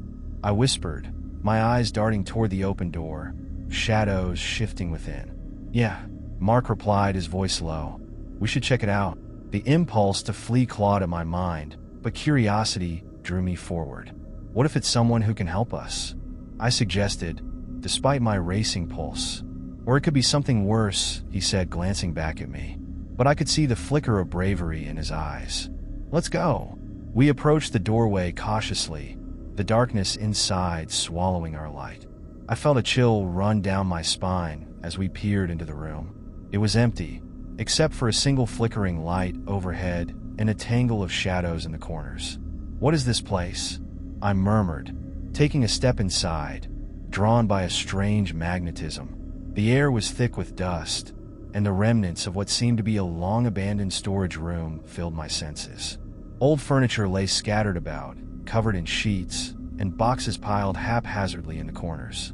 Before I could examine more closely, the distant scream echoed again, sending ice coursing through my veins. Mark turned to me, eyes wide. "We need to find out where that came from." As we searched the room, the sounds around us grew louder. Footsteps hurriedly crossing the floor above us, the murmur of voices creeping closer. My heart pounded in my chest, a rhythm of impending dread. Suddenly, the distant scream turned into a sobbing cry, a desperate plea for help. "Help! Someone please!" The voice was weak but unmistakable, carrying through the walls like a beacon. "We have to go," I said, adrenaline surging through me. Mark nodded, and we hurried out of the room, our footsteps echoing in the empty hallway. "Do you know where that's coming from?" Mark asked, his voice urgent, as we turned down the corridor. "It sounded like it was coming from the stairs," I said, leading the way. "Let's check it out." We raced toward the staircase at the end of the hallway, my heart pounding like a drum in my ears. As we reached the door, I paused, glancing back at Mark. "Are you ready?" "Ready as I'll ever be," he replied, his eyes steady despite the fear swirling in them. Together, we pushed the door open and descended the stairs, the dim light flickering above us. Each step felt heavier than the last, as the cries grew louder, resonating through the stairwell. "Please, help!" The voice was strained and weak, pulling at my heartstrings. As we reached the landing, the cries intensified. I glanced back at Mark, who nodded for me to proceed. We stepped into the darkness, my flashlight beam cutting through the gloom. "Where are you?" I called out, my voice echoing in the stillness. "In here." The voice was barely audible, filled with desperation. I rushed forward, following the sound, and found myself in a small room at the end of the hall. The sight that greeted me was both heartbreaking and terrifying. A young woman sat on the floor, bound and gagged, tears streaming down her cheeks. Her eyes widened in fear as I approached. "Help!" she sobbed, the sound breaking my heart. Mark quickly moved to her side, kneeling down to assess the situation. "Hold on, we're going to get you out of here," he said, his voice steady as he reached for the bindings. I turned back, scanning the hallway for any signs of danger. The shadows seemed to thicken, and the air felt charged with an unseen threat. "Who did this to you?" I asked the woman, my heart racing as I felt the weight of the moment pressing down on us. I don't know," she stammered, tears mixing with the dust on her face. "They just came in and took me. I thought I'd never escape." Mark carefully untied her hands, his fingers working deftly. "You're safe now. Just breathe," he reassured her. Suddenly, the sound of footsteps echoed in the corridor, growing louder, accompanied by a chilling, ominous laughter that sent chills down my spine. "We need to hurry," I urged, glancing at Mark. He helped the woman to her feet, and she swayed unsteadily, clutching onto him for support. "Can you walk?" he asked, his tone urgent but calm. "I think so," she whispered, her voice shaky. As we prepared to leave the room, the laughter echoed again, followed by a loud crash. "They're coming," I said, my voice rising in panic. "We have to get out of here." Mark nodded, and we all sprinted toward the stairs, adrenaline surging through our veins. The young woman stumbled but managed to keep pace. "This way," I shouted, leading the charge down the stairs.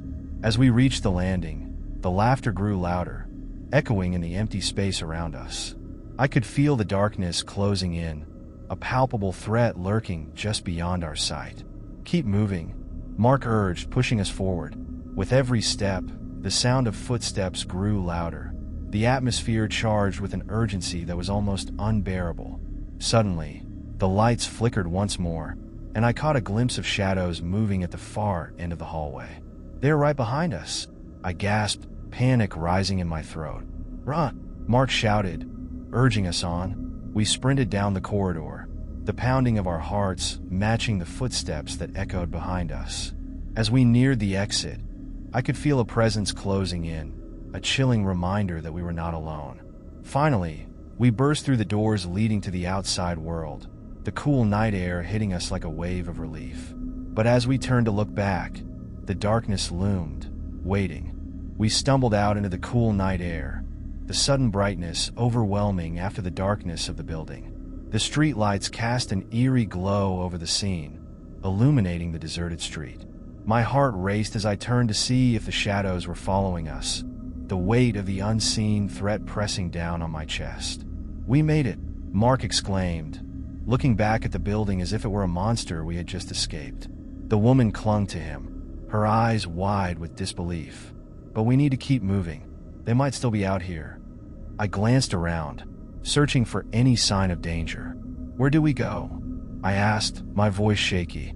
"There's a diner a few blocks away," Mark said, his gaze scanning the street. "We can hide there and call for help."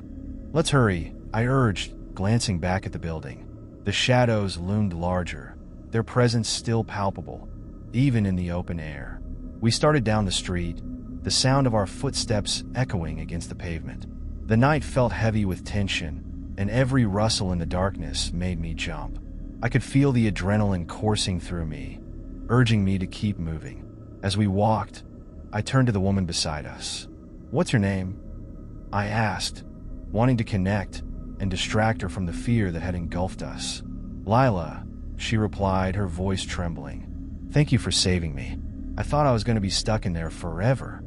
Mark glanced at her, his expression softening. "You're safe now, Lila. We'll get you help." The diner loomed ahead, a beacon of light in the dark. I felt a surge of hope, but it was quickly overshadowed by the fear that still clung to us. What if the danger from the building followed us out here? As we reached the entrance, Mark pushed the door open, and the bell chimed above us, announcing our arrival. The warm light inside felt welcoming, a stark contrast to the terror we had just escaped. But the diner was empty, save for a few scattered tables and a waitress cleaning up behind the counter. She looked up, her eyes widening at the sight of us. "Are you okay?" she asked, concern etched on her face. "We need to call the police," Mark said urgently. "There's someone after us." The waitress's eyes darted around, and I could see her weighing her options. "I'll get my phone," she said, moving quickly behind the counter. "Lila, sit down," I instructed, guiding her to a booth. She sank into the seat, her face pale and drawn. I wished I could do more for her, more than just keep her safe for the moment. Mark leaned against the counter, his eyes fixed on the entrance. "We can't stay here long," he said, tension radiating from him. "If they come after us." "Don't think like that," I said, trying to steady my own shaking hands. "We're safe in here. The police will be here soon." The waitress returned, her phone in hand. I called 911. "They're on their way," she said, her voice a mix of relief and apprehension.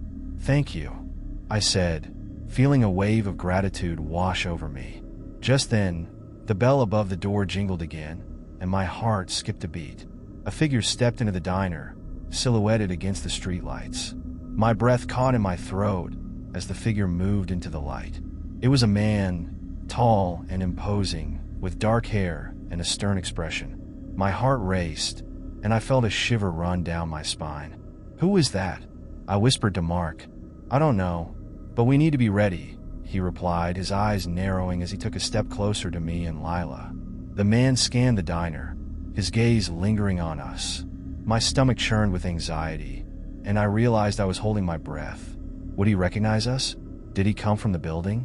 "Just act normal," Mark murmured, his voice low. "If he's not here for us, we don't want to draw attention." The man walked further into the diner, and I could see the waitress nervously wringing her hands. "Can I help you?" she asked, her voice shaky. "I'm looking for someone," he said, his voice deep and commanding. "A girl. She's been missing." My heart raced as I exchanged glances with Mark and Lila. "He's looking for Lila," I whispered urgently. Lila's eyes widened, and I could see the fear creeping back into her expression. "What do we do?" she asked, her voice trembling. Mark's jaw clenched, and he took a step closer to Lila, as if to shield her. "Just stay calm. We can't let him know who you are." The man moved closer, his gaze shifting to us. "I need to know if anyone has seen her," he said, his voice cold and unyielding. The waitress stammered, I haven't seen anyone." Mark shook his head slightly, urging her to keep quiet. I could feel the tension building in the air, a dangerous game of deception unfolding before us. "Are you sure?" the man pressed, stepping further into our space. "You can't hide from me. I'll find her." The panic inside me swelled, and I glanced at Mark, silently pleading for a plan.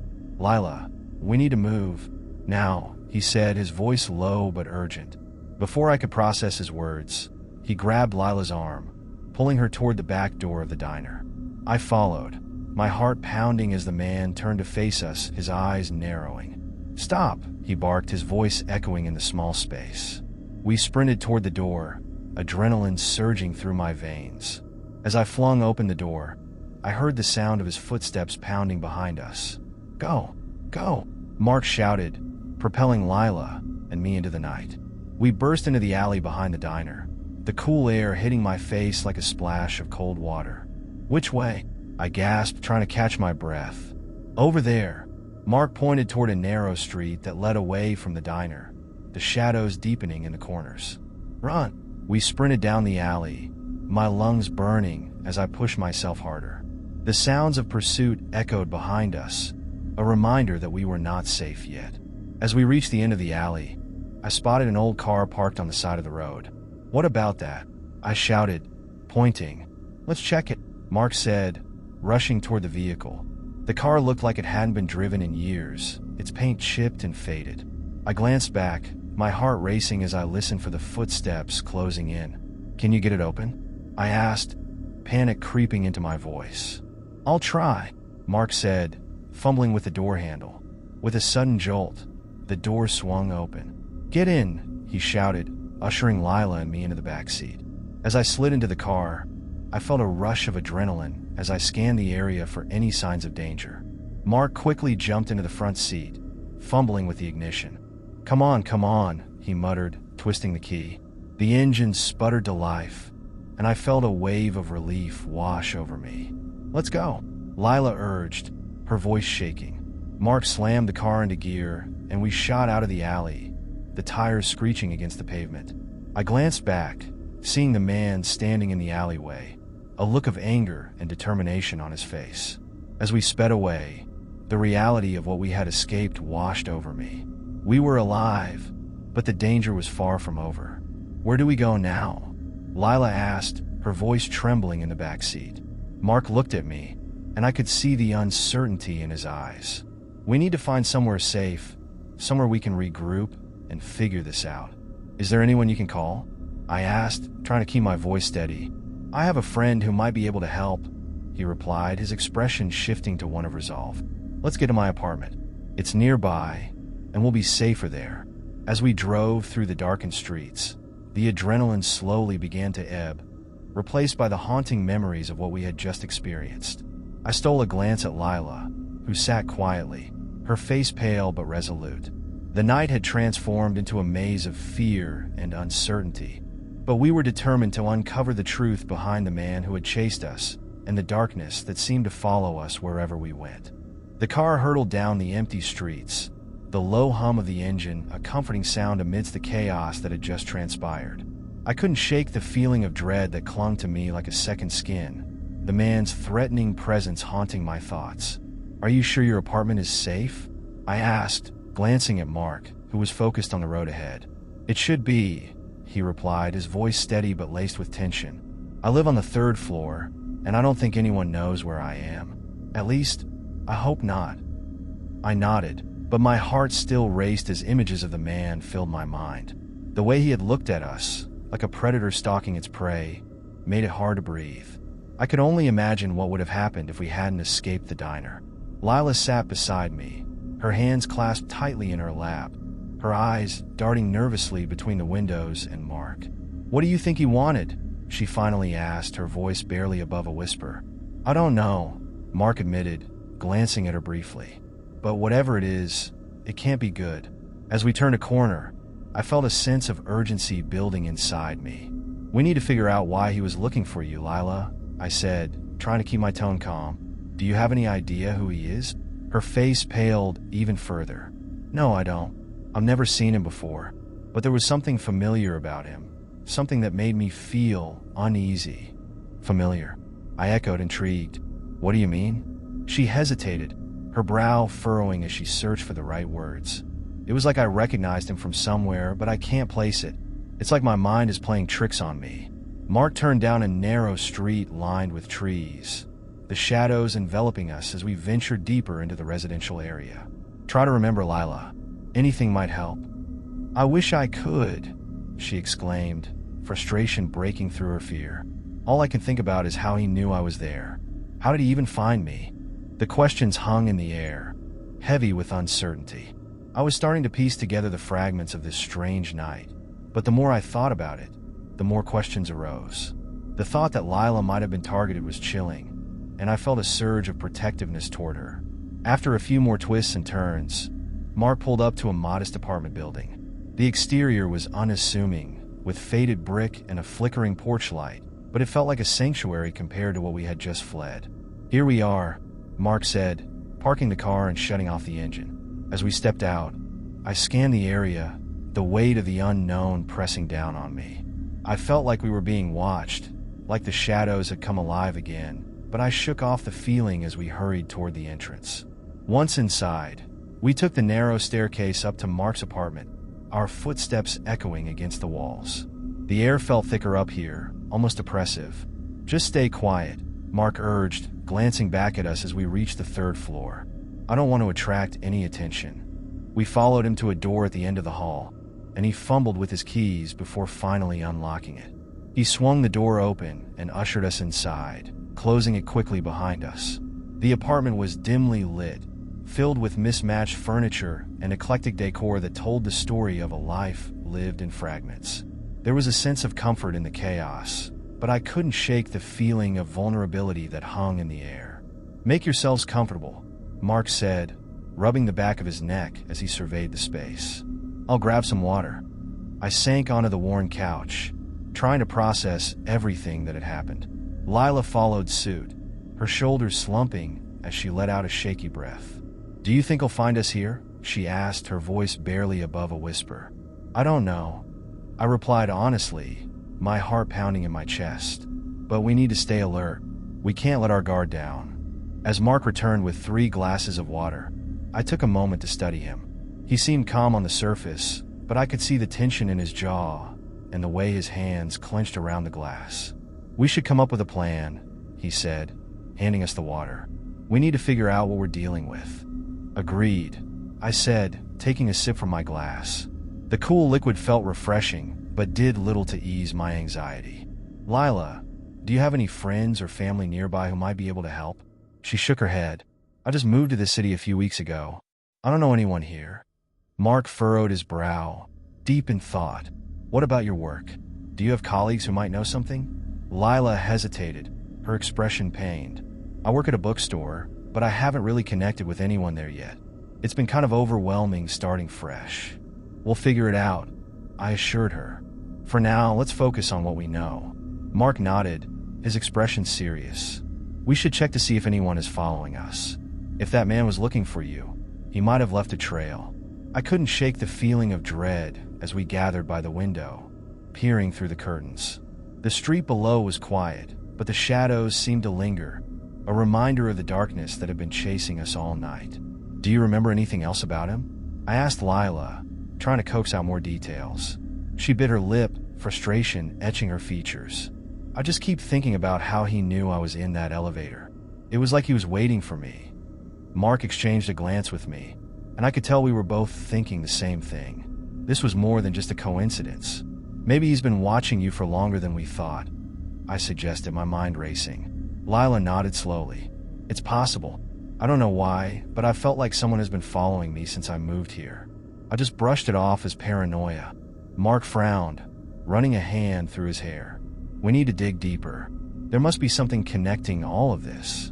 Suddenly, my phone buzzed, breaking the heavy silence in the room. I fumbled for it, my heart racing as I glanced at the screen. It was a text from my sister, asking if I was okay. Just a second, I said, stepping away from the window to reply. My fingers flew across the screen as I typed, trying to convey the gravity of the situation without alarming her. As I sent the message, I caught sight of Mark and Lila, their expressions tense as they watched the street below. We need to stay together, I said, returning to them. If we're going to figure this out, we can't split up. I agree, Mark said, his voice steady. We'll come up with a plan, and then we'll take action together. Just as he spoke, a noise echoed from outside, a low rumble that seemed to reverberate through the walls. My heart skipped a beat as I turned to the window, peering into the darkness. What was that? Lila asked, her voice tight with fear. Stay here, Mark instructed, moving cautiously toward the window. I watched as he parted the curtains, peering down at the street. It's just a car, he said, his voice barely above a whisper. But it looks familiar. I held my breath, tension thick in the air. What do you mean? He leaned closer, his eyes narrowing as he focused on the vehicle parked across the street. That's the same car I saw earlier tonight, the one parked near the building. My heart raced as I processed his words. Do you think he's following us? Mark's jaw tightened. It's possible. We need to stay alert. Suddenly, a figure stepped out of the car, and my heart sank as I recognized the silhouette, the man from the diner. He's here, I gasped, panic flooding my veins. Get away from the window, Mark shouted, pushing us back. We huddled together, the reality of our situation crashing down around us. I could feel the weight of fear pressing down on me as I realized we were not safe. Not yet. We need to do something, I said, my voice trembling with urgency. Mark nodded, determination setting in his eyes. Let's figure out our next move. Together. The air felt charged with tension as we pressed ourselves against the far wall of Mark's apartment, hearts pounding in unison. The man outside, lurking in the darkness, represented everything we feared: uncertainty, danger, and the unknown. I could feel Lila trembling beside me, and I reached out to squeeze her hand reassuringly. What do we do now? She whispered, her voice quivering with panic.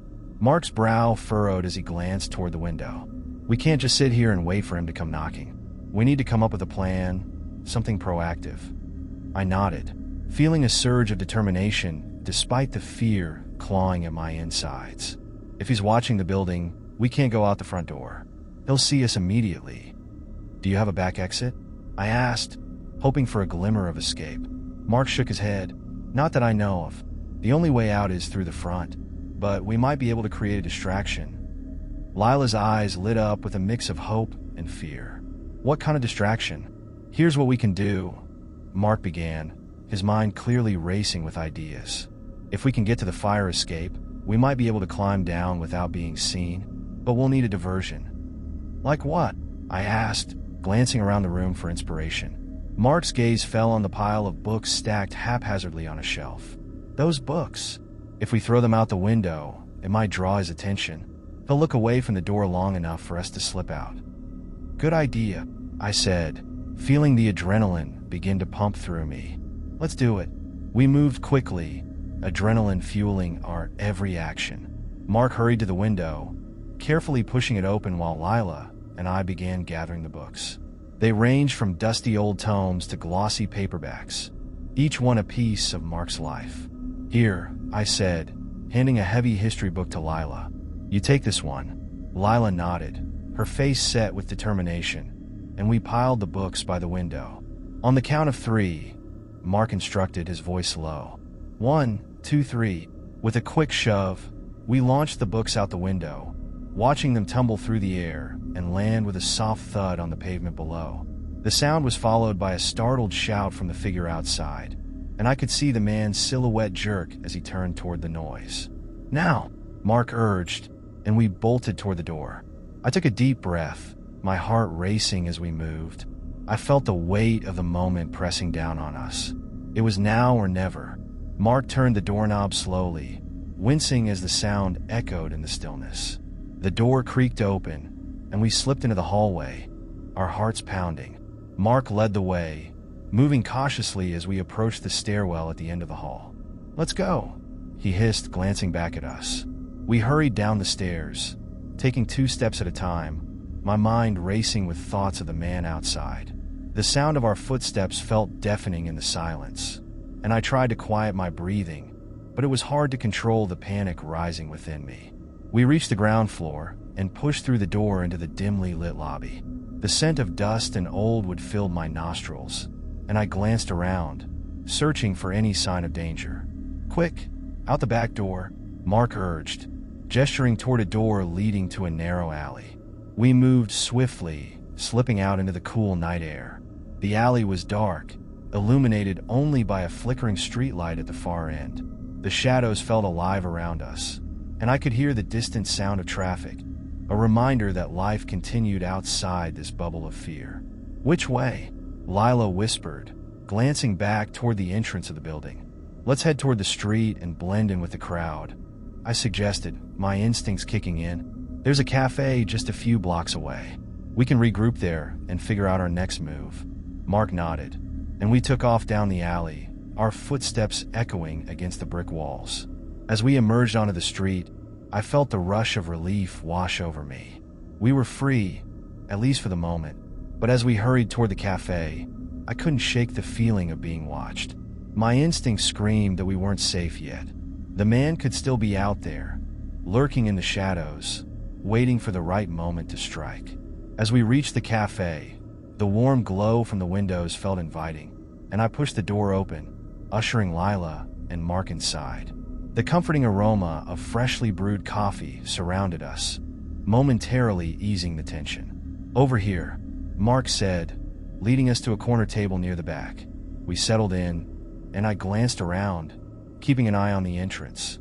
The cafe was relatively quiet, a few scattered patrons sipping their drinks and lost in conversation. What now? Lila asked, her voice low as she wrapped her hands around her cup. We need to lay low for a bit, Mark replied, his gaze scanning the room. But we also need to figure out who that man is and why he was after you. I took a sip of my coffee, the warmth spreading through me. Let's start by piecing together what we know. Lila nodded, her eyes glistening with determination. He mentioned something about a deal in the elevator. What do you think he meant by that?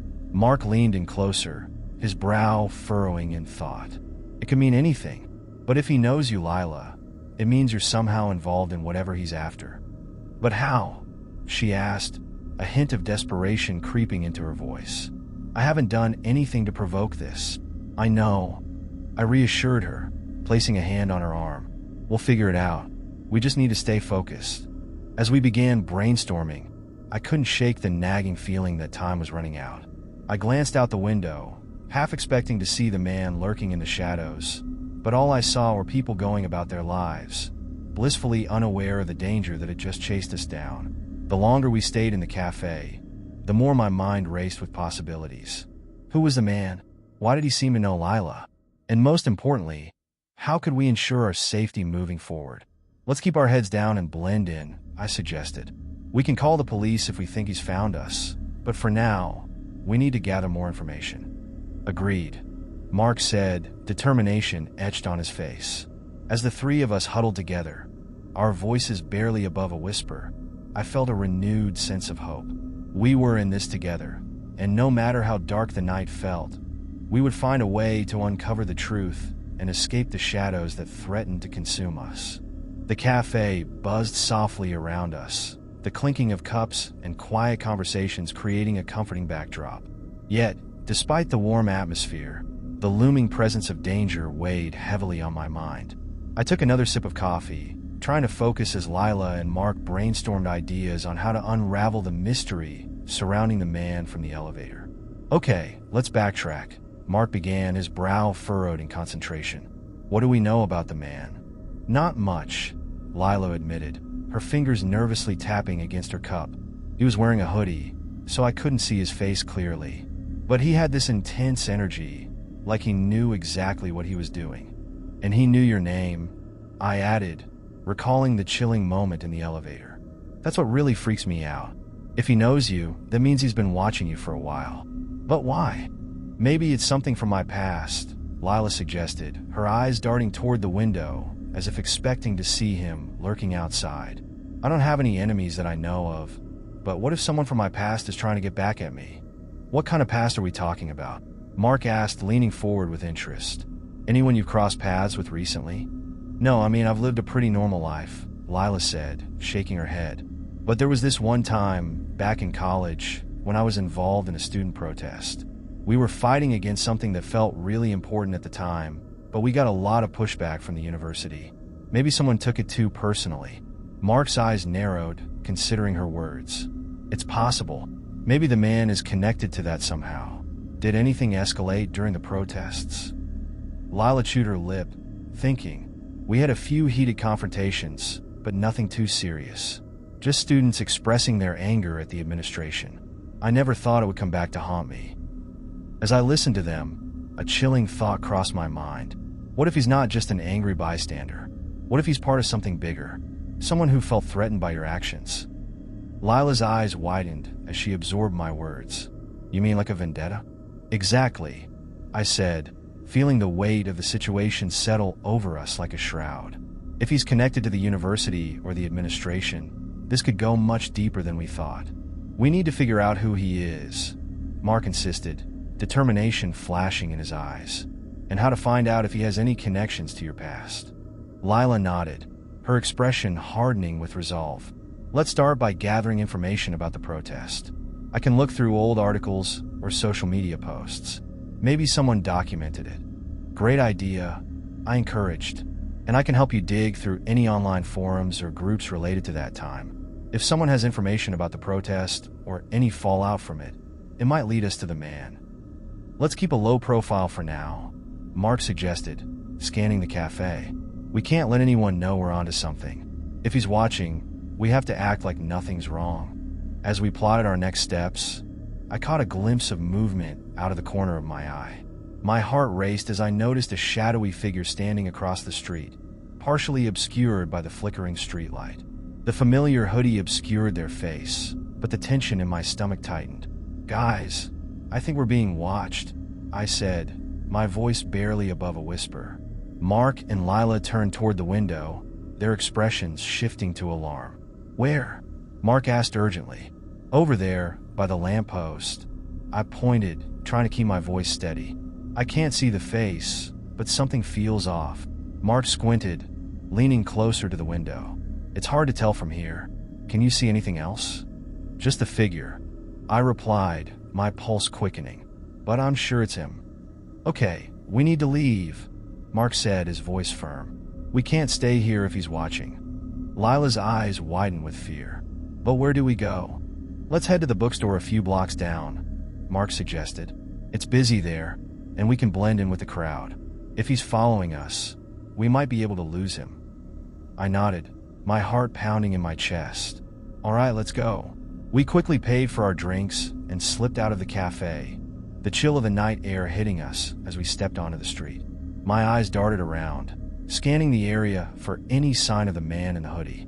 "Keep your heads down," Mark instructed, leading the way.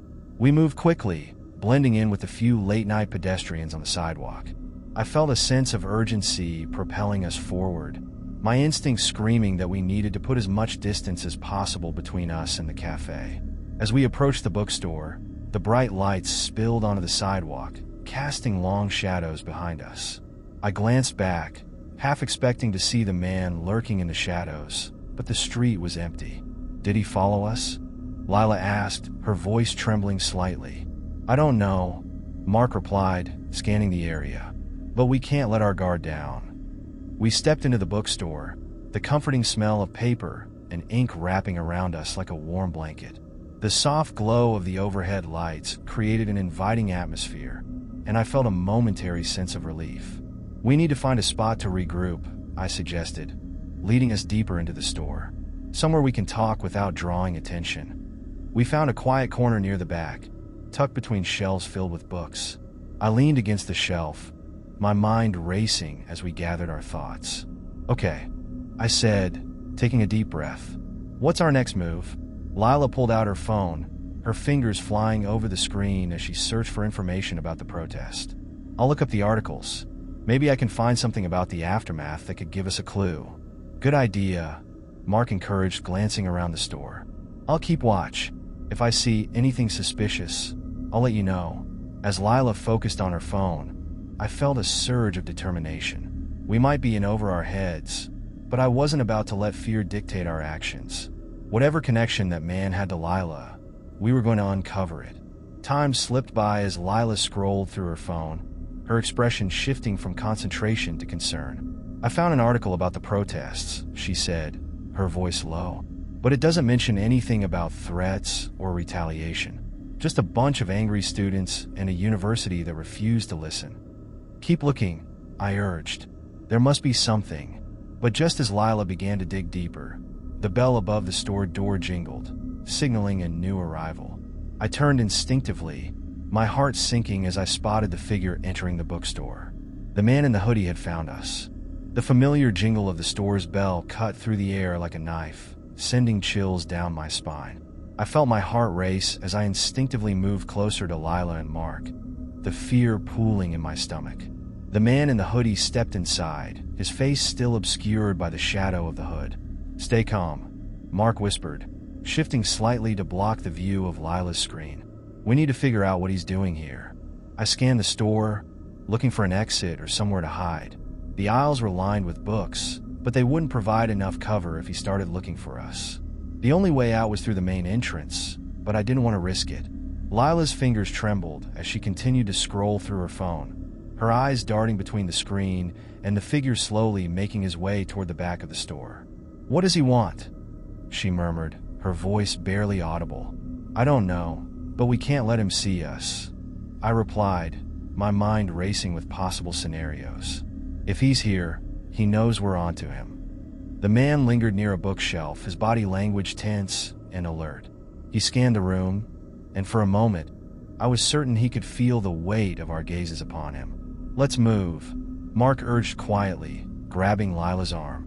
"We need to slip out the back." We edged our way toward the back of the store, trying to stay hidden among the aisles. The man hadn't noticed us yet, but I could feel the anxiety coursing through my veins. My pulse quickened with every step, the tension in the air palpable. As we reached the last row of books, Lila suddenly stopped. "Wait," she hissed, pulling me back. "He's coming this way." I glanced over my shoulder and felt my breath catch in my throat.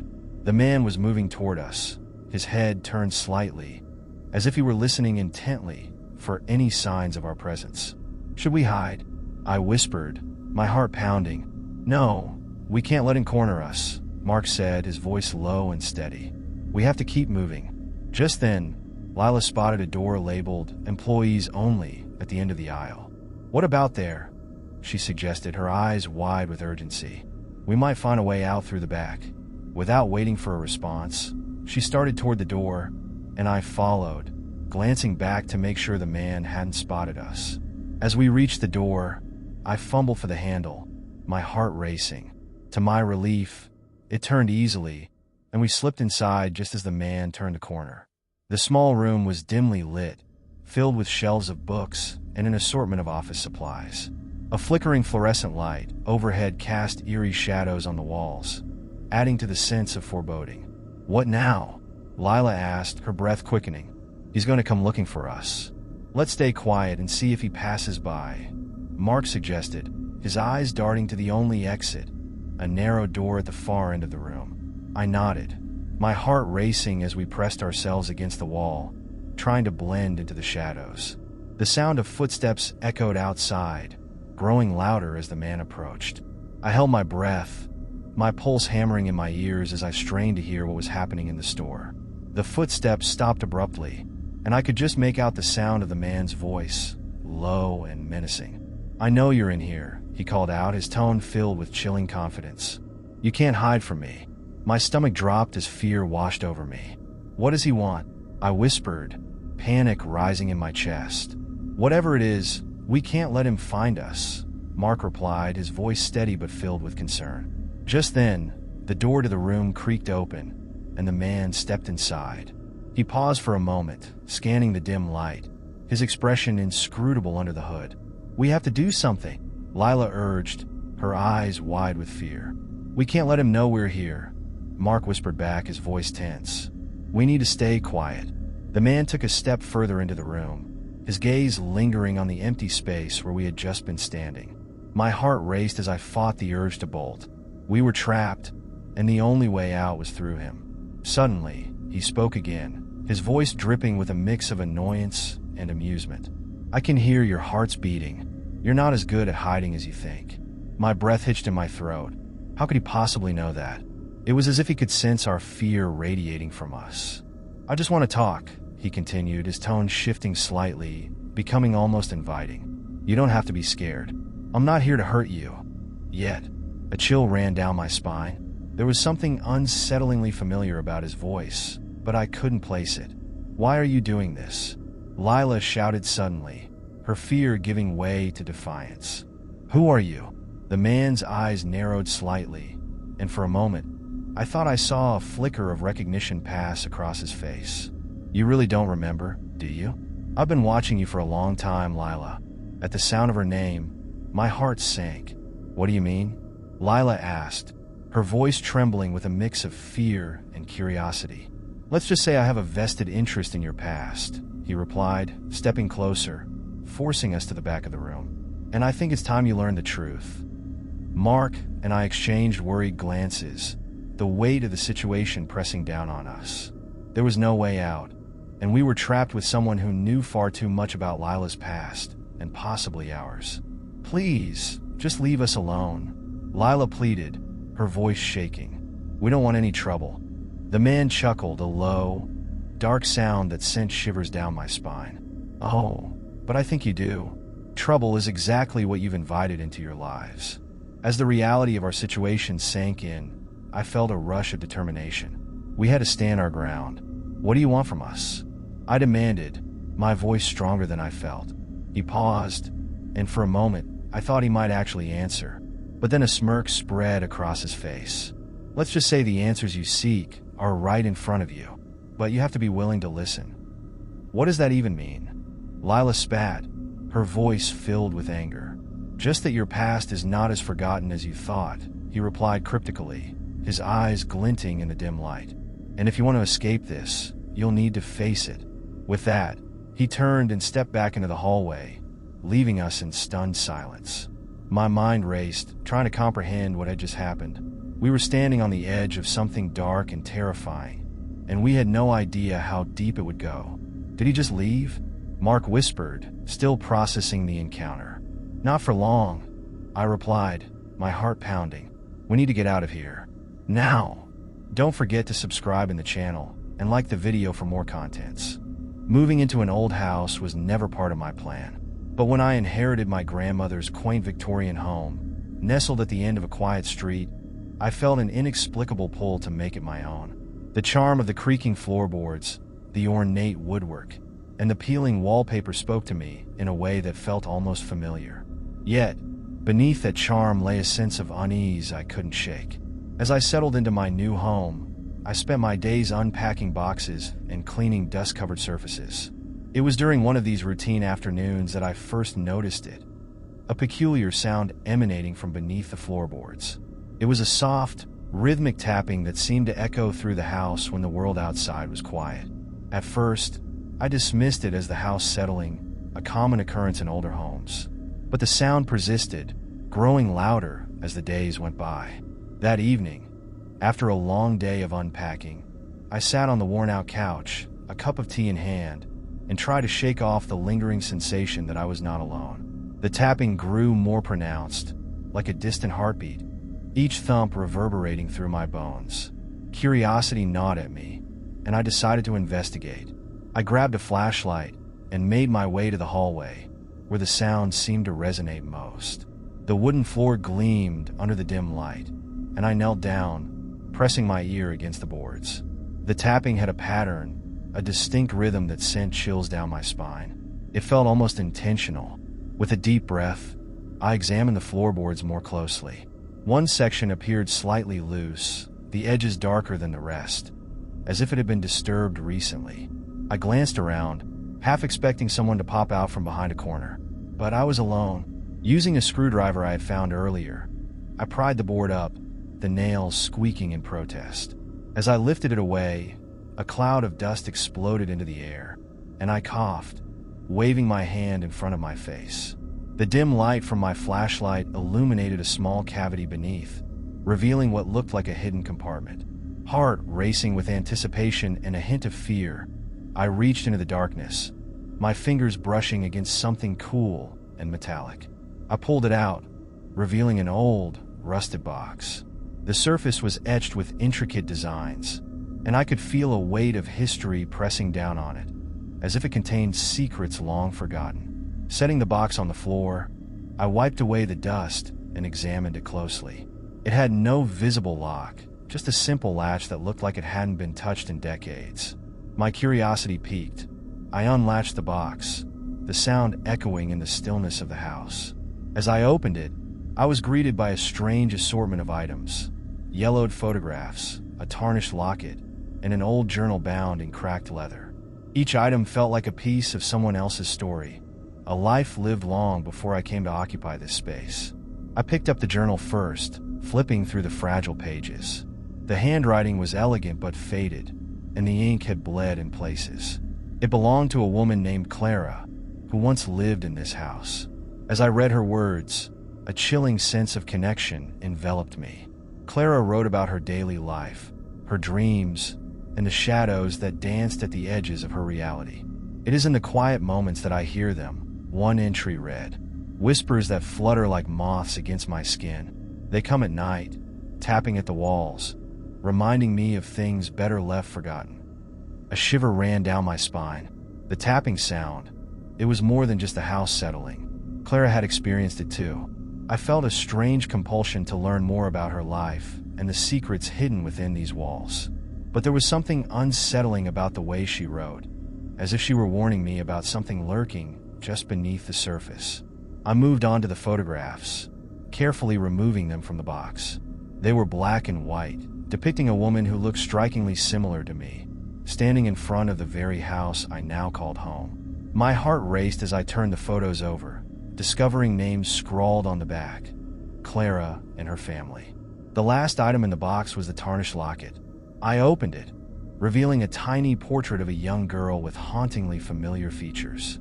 The resemblance was uncanny, and I felt an eerie connection to this girl, as if we were somehow intertwined across time.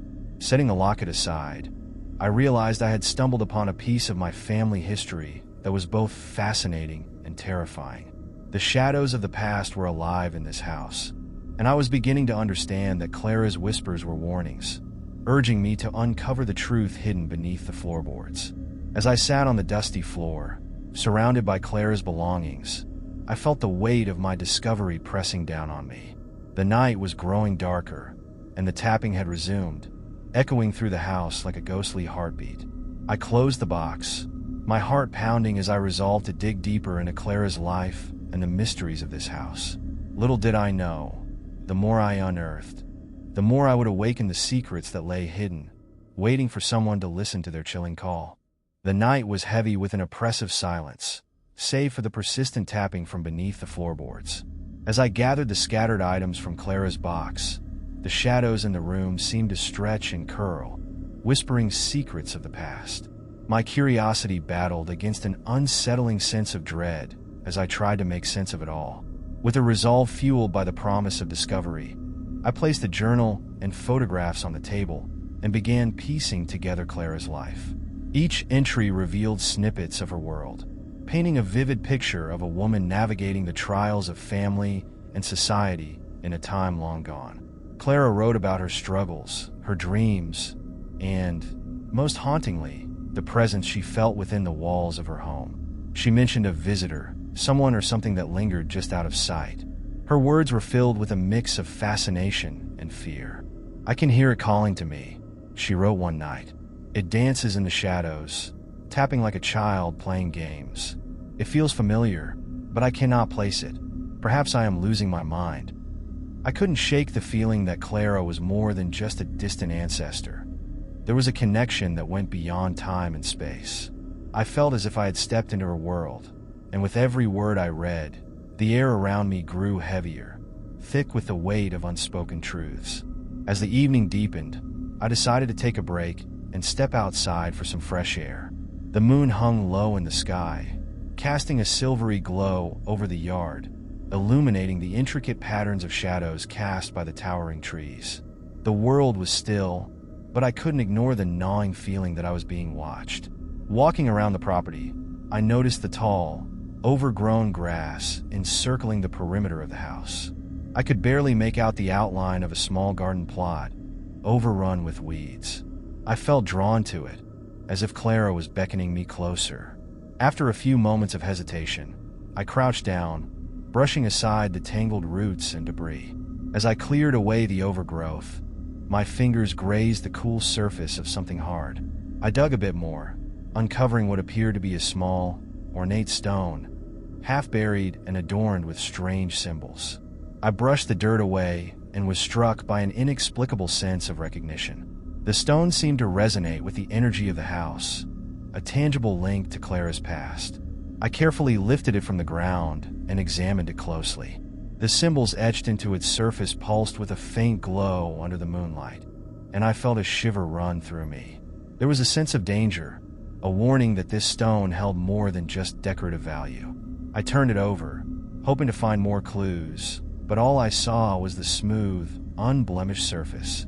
Suddenly, the air shifted, and the tapping noise from inside the house became louder, more urgent. I felt an overwhelming urge to return to the journal, to understand more about Clara and her secrets. With the stone clutched tightly in my hand, I rushed back inside, the sense of being watched trailing closely behind me. Once inside, I set the stone down beside the journal, where it seemed to pulse with an energy all its own. The shadows in the room danced as I continued to read, each entry revealing more about Clara's deteriorating mental state as she became increasingly obsessed with the tapping noises. "Every night, it grows louder," she wrote.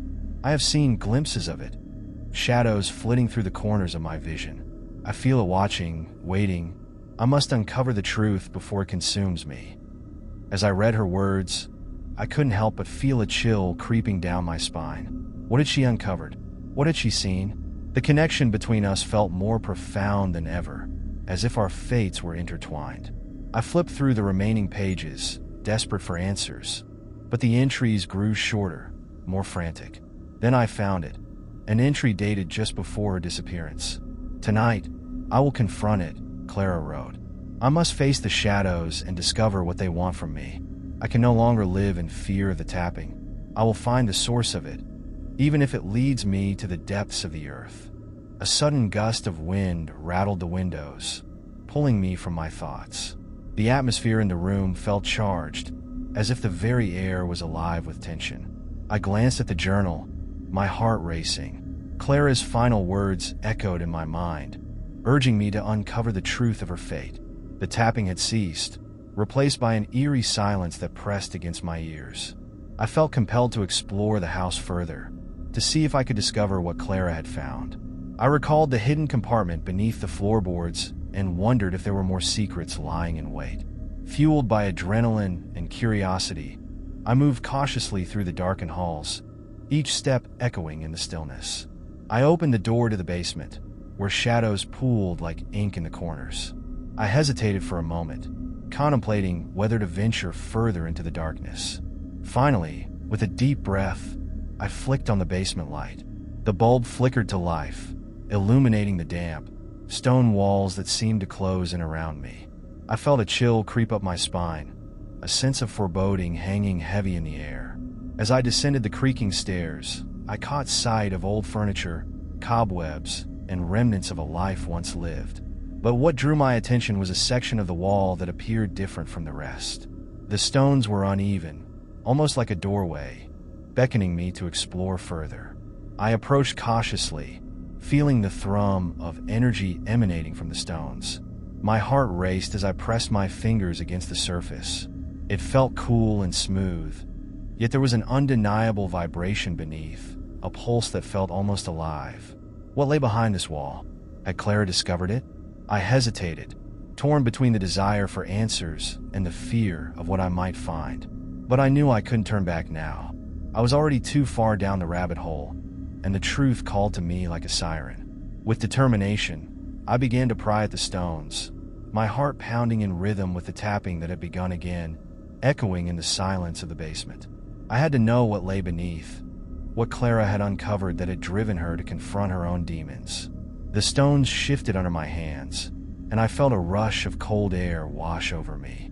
As I pushed harder, the wall creaked ominously, and with a final shove, it gave way, revealing a narrow passage leading into darkness. I stood at the threshold, the sounds of the night fading away as the tapping echoed louder, as if urging me forward. With a mixture of fear and exhilaration, I stepped into the unknown, ready to confront the chilling secrets that lay beneath my feet. The narrow passage yawned before me, a throat of shadow that seemed to beckon with the promise of secrets long buried. As I stood there, the air grew colder, and the tapping sound transformed into a rhythmic pulse, resonating through the damp earth beneath my feet. My heart raced, a blend of fear and exhilaration propelling me forward. I took a deep breath, steeling myself against the unknown, and stepped into the darkness. The passage was low and cramped, forcing me to crouch slightly as I made my way inside. The walls were cold, rough stone, slick with moisture, and the air felt thick and heavy, as though it had been untouched for years. My heart thudded in my chest, each beat echoing like a warning in the silence. I fumbled for my phone, its dim light flickering to life, casting feeble beams that danced along the walls. As I ventured deeper, the tapping noise intensified, transforming into a cacophony of sound that bounced off the stone walls, creating an eerie melody that sent chills racing down my spine. The passage twisted and turned, branching off in different directions, and I paused to listen carefully, trying to determine which path to take. The tapping seemed to come from a specific direction, urging me onward. After what felt like an eternity of cautious exploration, I reached a small chamber, its ceiling arching high above me. The air was thick with dust, and the ground was littered with debris. My flashlight beam illuminated the room, revealing remnants of broken furniture, old toys, and a tattered rug that lay in the center like a forgotten relic. In the far corner, something glimmered faintly, a shard of glass, perhaps, or a fragment of metal. I approached, curiosity overpowering my instincts to flee.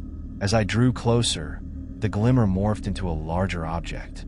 It was an ornate mirror, cracked and dulled by time, yet it still held a certain beauty. The frame was intricately carved, adorned with twisting vines and strange symbols that echoed those on the stone I had uncovered earlier. I reached out to touch it, my fingers brushing against the cold surface. Suddenly, the tapping grew louder, a frantic drumming that filled the chamber with a palpable urgency. I stepped back, startled, my heart racing. The mirror seemed to ripple, the surface distorting as if it were alive. I could see shadows dancing behind it, flickering like memories struggling to break free. With a mix of dread and fascination, I leaned closer, staring into the depths of the mirror. What lay beyond the glass? I could almost feel a presence reaching out, tugging at the edges of my consciousness. It was then that I noticed a small door behind the mirror, nearly hidden from view. Heart pounding, I stepped around the mirror, pushing it aside with a grunt. The door creaked open, revealing another dark passage that wound deeper into the earth. The air grew thick and musty, and the tapping morphed into a whisper, a voice echoing through the darkness, calling my name. Roxanne, it beckoned, soft yet insistent. Come closer. I shivered, but curiosity won over caution. I squeezed through the narrow opening, my phone illuminating the path ahead. The passage was even tighter than the last, the air growing heavier with each step. As I moved further, I felt a shift in the atmosphere, a tension that prickled at my skin, warning me that something ancient and powerful lay ahead. The whispering intensified, wrapping around me like a fog. I stumbled forward, the walls closing in, and suddenly found myself in a vast underground chamber, lit by an ethereal glow that seemed to come from the walls themselves. The stone was etched with intricate designs, swirling patterns that pulsed like a heartbeat. At the center of the chamber stood an altar, upon which lay a collection of artifacts, old toys, dusty photographs, and items that appeared to be personal belongings of those who had lived long ago. Each item was imbued with a strange energy, drawing me closer. I felt as if they were all waiting for someone to remember them, to give them a voice.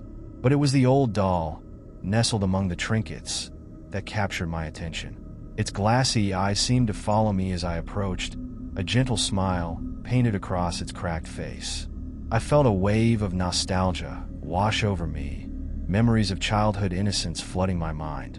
I could almost hear the laughter of children playing, echoing from the past. As I reached for the doll, the whispers grew louder, a chorus of voices filling the chamber, all calling my name. Roxanne, Roxanne, remember. The atmosphere shifted, and I felt a surge of energy as I grasped the doll in my hands. A vision flooded my mind. Images of children playing, a family gathered around a fireplace, and Clara, her face beaming with joy as she cradled the very same doll. The connection was undeniable. Clara had cherished this doll, and in that moment I understood. The tapping from the floorboards, the whispers in the dark, they were echoes of her past, desperate to be heard, to be remembered. I could feel her presence, guiding me, urging me to uncover the truth of what had happened in this house. Suddenly, a chill swept through the chamber, and the whispers turned frantic, warning me of something lurking in the shadows. The air grew thick with tension, and I felt a cold breeze brush past me, carrying with it a sense of foreboding. I knew I had to leave this place before the darkness consumed me. Clutching the doll tightly, I turned to make my way back. The whispers followed me, a haunting melody that echoed through the chamber, urging me onward. I retraced my steps through the narrow passage, the weight of the artifacts heavy in my heart. Clara's spirit lingered, guiding me, yet the presence of something darker loomed just out of sight. As I emerged from the passage, the air above felt lighter, but I couldn't shake the feeling of being watched. I turned to glance back at the hidden door, sensing a presence behind me. Was it Clara, or was something else waiting to claim me? With the doll in my arms and Clara's whispers still echoing in my mind, I climbed the stairs back into the dim light of the basement, ready to face whatever lay ahead. I could no longer deny the connection between us, but I needed to uncover the full story. What had Clara faced in her time, and how did her past intertwine with my own? The atmosphere upstairs felt different, charged with an energy that buzzed in the air. As I ascended the creaking staircase, I clutched the doll tightly against my chest, its fragile form a comforting presence against the encroaching darkness of my thoughts. Each step echoed ominously in the empty house, resonating with memories I had yet to uncover. I needed answers. Back in the living room, I carefully placed the doll on the coffee table, allowing its gaze to linger on me. The flickering light from the old lamp cast strange shadows across the room, illuminating the dust motes that danced in the air. I could almost hear the distant echoes of laughter, Clara's laughter, blending with the whispers from the underground chamber. But it was now mingled with something darker, an unsettling presence that sent shivers down my spine. I pulled out my phone and started searching online for information about Clara and her family. With each scroll, the fragments of history began to weave together, a tapestry of sorrow and mystery. Clara had been a beloved child, often seen playing in the garden with her friends. But then, like shadows falling over a sunlit day, tragedy struck. A sudden accident had taken her away, leaving the once vibrant home steeped in grief. As I read about the family's descent into despair, I felt a knot tighten in my stomach. They had lost not only their daughter, but also their ability to connect with each other, their laughter drowned in the sorrow of their loss. I shivered as I realized that Clara's spirit was still tied to this place, her laughter echoing through the halls, desperately seeking to be heard. But my phone suddenly chimed, the bright screen contrasting sharply with the gloomy atmosphere. It was a message from Jason, the friend I had confided in about the house. "Roxanne, are you okay? I've been worried. I know you're digging into that old place. Don't go too deep. Some things are better left alone." A wave of unease washed over me. Jason's warning only fueled my determination. He didn't understand what I had found, the connection, the echoes of Clara's past. There was something unresolved here, something calling to me. I needed to confront it head-on, but my heart raced at the thought of what might be waiting for me. I glanced at the doll again, its glassy eyes shimmering in the dim light, as if urging me to delve deeper. After a moment's hesitation, I decided to explore the rest of the house. I needed to uncover more about Clara's family, about their lives before the tragedy. Perhaps there were more clues hidden within these walls. As I moved through the rooms, I encountered remnants of a life once filled with joy. Old photographs lining the walls, a dusty piano in the corner that had gone silent, and toys scattered across the floor, seemingly forgotten. Each item told a story, and I couldn't help but feel a deep sense of loss enveloping me. I paused before a framed photo that hung crookedly on the wall. It depicted Clara and her family in happier times, smiles bright and eyes sparkling. But as I examined it more closely, I noticed a shadow lurking behind them, almost imperceptible, a dark figure that seemed to loom over the family, casting an ominous pall over their joy. A chill crept up my spine, and I felt an unsettling presence wash over me. What had followed Clara's family into this home? I instinctively reached for the doll again, seeking comfort in its fragile form. Suddenly, a loud thump resonated from upstairs, shattering the silence like glass. My heart raced as I froze in place, dread flooding my veins. The sound echoed again, more insistent this time. It seemed to be coming from the attic, the very place I had avoided since my first exploration of the house. Fear coiled in my stomach, but the thought of Clara, of what she might have experienced, spurred me on. I had to find out what was making that noise. I made my way to the staircase that led to the attic, each step creaking under my weight. The atmosphere grew heavier, as if the very walls were holding their breath in anticipation. I pushed open the attic door, and a wave of musty air greeted me, thick with the scent of dust and forgotten memories. The attic was a chaotic jumble of old furniture, boxes, and cobwebs. My flashlight beam cut through the darkness, illuminating forgotten treasures and the remnants of a life that had once flourished here. But the unsettling feeling nagged at me. I wasn't alone. With cautious steps, I moved further inside, peering into boxes and crates, searching for the source of the noise. The thumping continued, rhythmic and persistent, as if something was trapped and trying to escape. I could feel my heart pounding in my chest, each beat matching the sound. Suddenly, I noticed a large trunk in the corner, its leather surface cracked and worn. The thumping was louder now, echoing from within. I approached cautiously, the urge to flee battling with the need to understand. My fingers trembled as I reached for the latch, its cold metal sending a shiver through me. With a deep breath, I flung open the trunk, and the sight inside took my breath away. It was filled with mementos, old clothes, photographs, and letters, all meticulously arranged.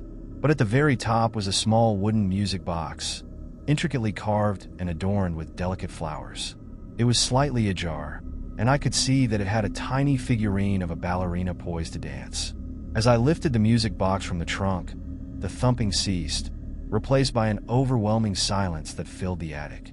I hesitated, my heart racing as I turned the box over in my hands. The moment I wound it up, the haunting melody filled the air, intertwining with the echoes of Clara's laughter that still lingered in my mind. But as the tune played, shadows began to swirl around me, darker and more oppressive than before. I could feel the atmosphere shift, and the room grew colder. The music box's song transformed, the notes turning sharp and discordant. My heart raced, a warning ringing in my ears as the darkness pressed in, suffocating and all-consuming. Suddenly, the shadows coalesced, forming into a vague figure in the corner of the attic. My breath caught in my throat as I took a step back, the music box slipping from my fingers and clattering to the floor. The haunting melody faded, and the figure began to take shape. A woman with hollow eyes and a twisted smile, her presence radiating sorrow and rage. "Why have you come?" she hissed, her voice like ice. "You should not have disturbed what lies buried." I stumbled back, panic clawing at my chest as I faced the apparition. Clara's laughter faded, replaced by the haunting cries of the past. I realized with dawning horror that I had awakened something that had long been asleep, and now it sought to reclaim what I had disturbed. "Leave this place," the figure cried, reaching out with skeletal fingers, the shadows swirling around her like a storm. "You cannot escape the truth." My heart pounded wildly as I turned to flee, the darkness closing in behind me, an ominous wave crashing against my senses. I dashed down the stairs, the echoes of the past ringing in my ears, desperate to escape the wrath of the entity that had emerged from the depths of despair. I stumbled down the attic stairs, my heart racing, and the echoes of that chilling figure still haunting me. The air felt thick, heavy with the weight of the past and the remnants of despair that lingered in the house. I could still hear the whispers of the music box in my mind, its once sweet melody now twisted into something foreboding. As I reached the bottom of the stairs, I found myself in the living room, panting and disoriented. I knew I needed to gather my thoughts and confront what I had uncovered. Clara's spirit was trapped here, but it was clear that something far more sinister had intertwined with her story, lurking in the shadows. I glanced at the doll on the coffee table, its glassy eyes now seeming to watch me intently. It was as if it had been waiting for me to return, to reveal the secrets that lay hidden beneath the floorboards. My mind raced with questions. Who was the woman I had seen? What had happened to Clara and her family? And why was I being drawn into this dark web of sorrow? Taking a deep breath, I decided to return to the trunk in the attic. If there were any answers to be found, they would surely be there. I had already stirred something from the depths, and I couldn't back down now. Armed with newfound determination, I ascended the stairs again, each step echoing with a sense of dread. The attic door creaked ominously as I pushed it open. The air was thick, and the shadows seemed to crawl along the walls, stretching toward me as if they were alive. The trunk remained open, its contents spilling out like a spilled memory. My eyes landed on the music box, which now lay eerily silent on the floor, a reminder of the spectral figure I had encountered. I knelt down, carefully picking up the music box again. It felt strangely warm in my hands, almost pulsing with energy. I noticed an inscription on the bottom, "To Clara, forever dancing." My heart sank as I realized that the box had belonged to Clara. It had been a part of her life, a treasure now tainted by the darkness that had claimed her family. Suddenly, I felt a rush of air, as if the room itself was exhaling. The shadows flickered around me, swirling in a chaotic dance. "You shouldn't have come back," a voice echoed, softer this time but still filled with rage. The figure from earlier began to materialize again, its features becoming clearer. It was the same woman, her expression one of deep sorrow and anger, eyes like cold steel. "Who are you?" I demanded, my voice trembling. "What happened to Clara?" The woman glared at me, her form flickering like a candle in the wind. "I was her mother," she whispered, her voice carrying a deep sadness. "I tried to protect her, but I couldn't save her from the darkness that claimed this family. Her fingers twitched, and the shadows around her began to take shape, swirling with palpable grief. "What do you mean?" I pressed, feeling a strange pull toward her. "What darkness?" Tears filled her eyes as she looked at me. "It's not just the loss of a child.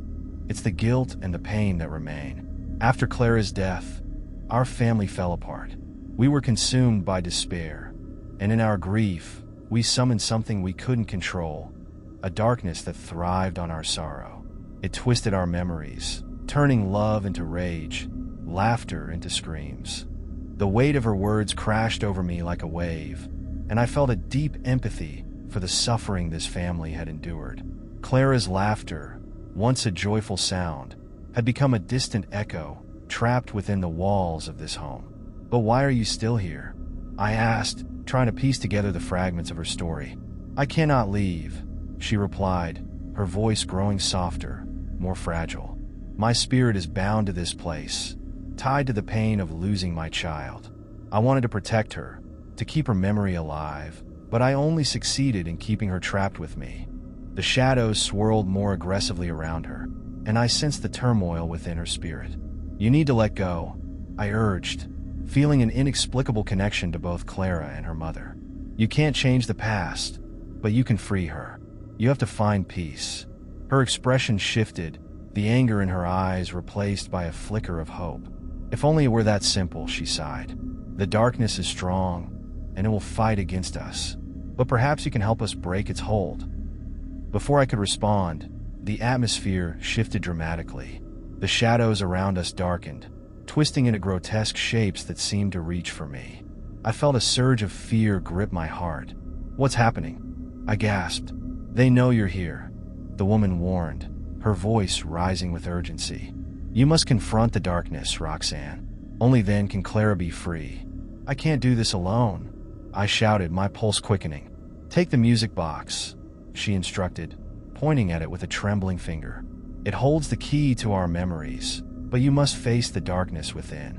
It will show you the truth, our truth. Only when you confront it will we have a chance."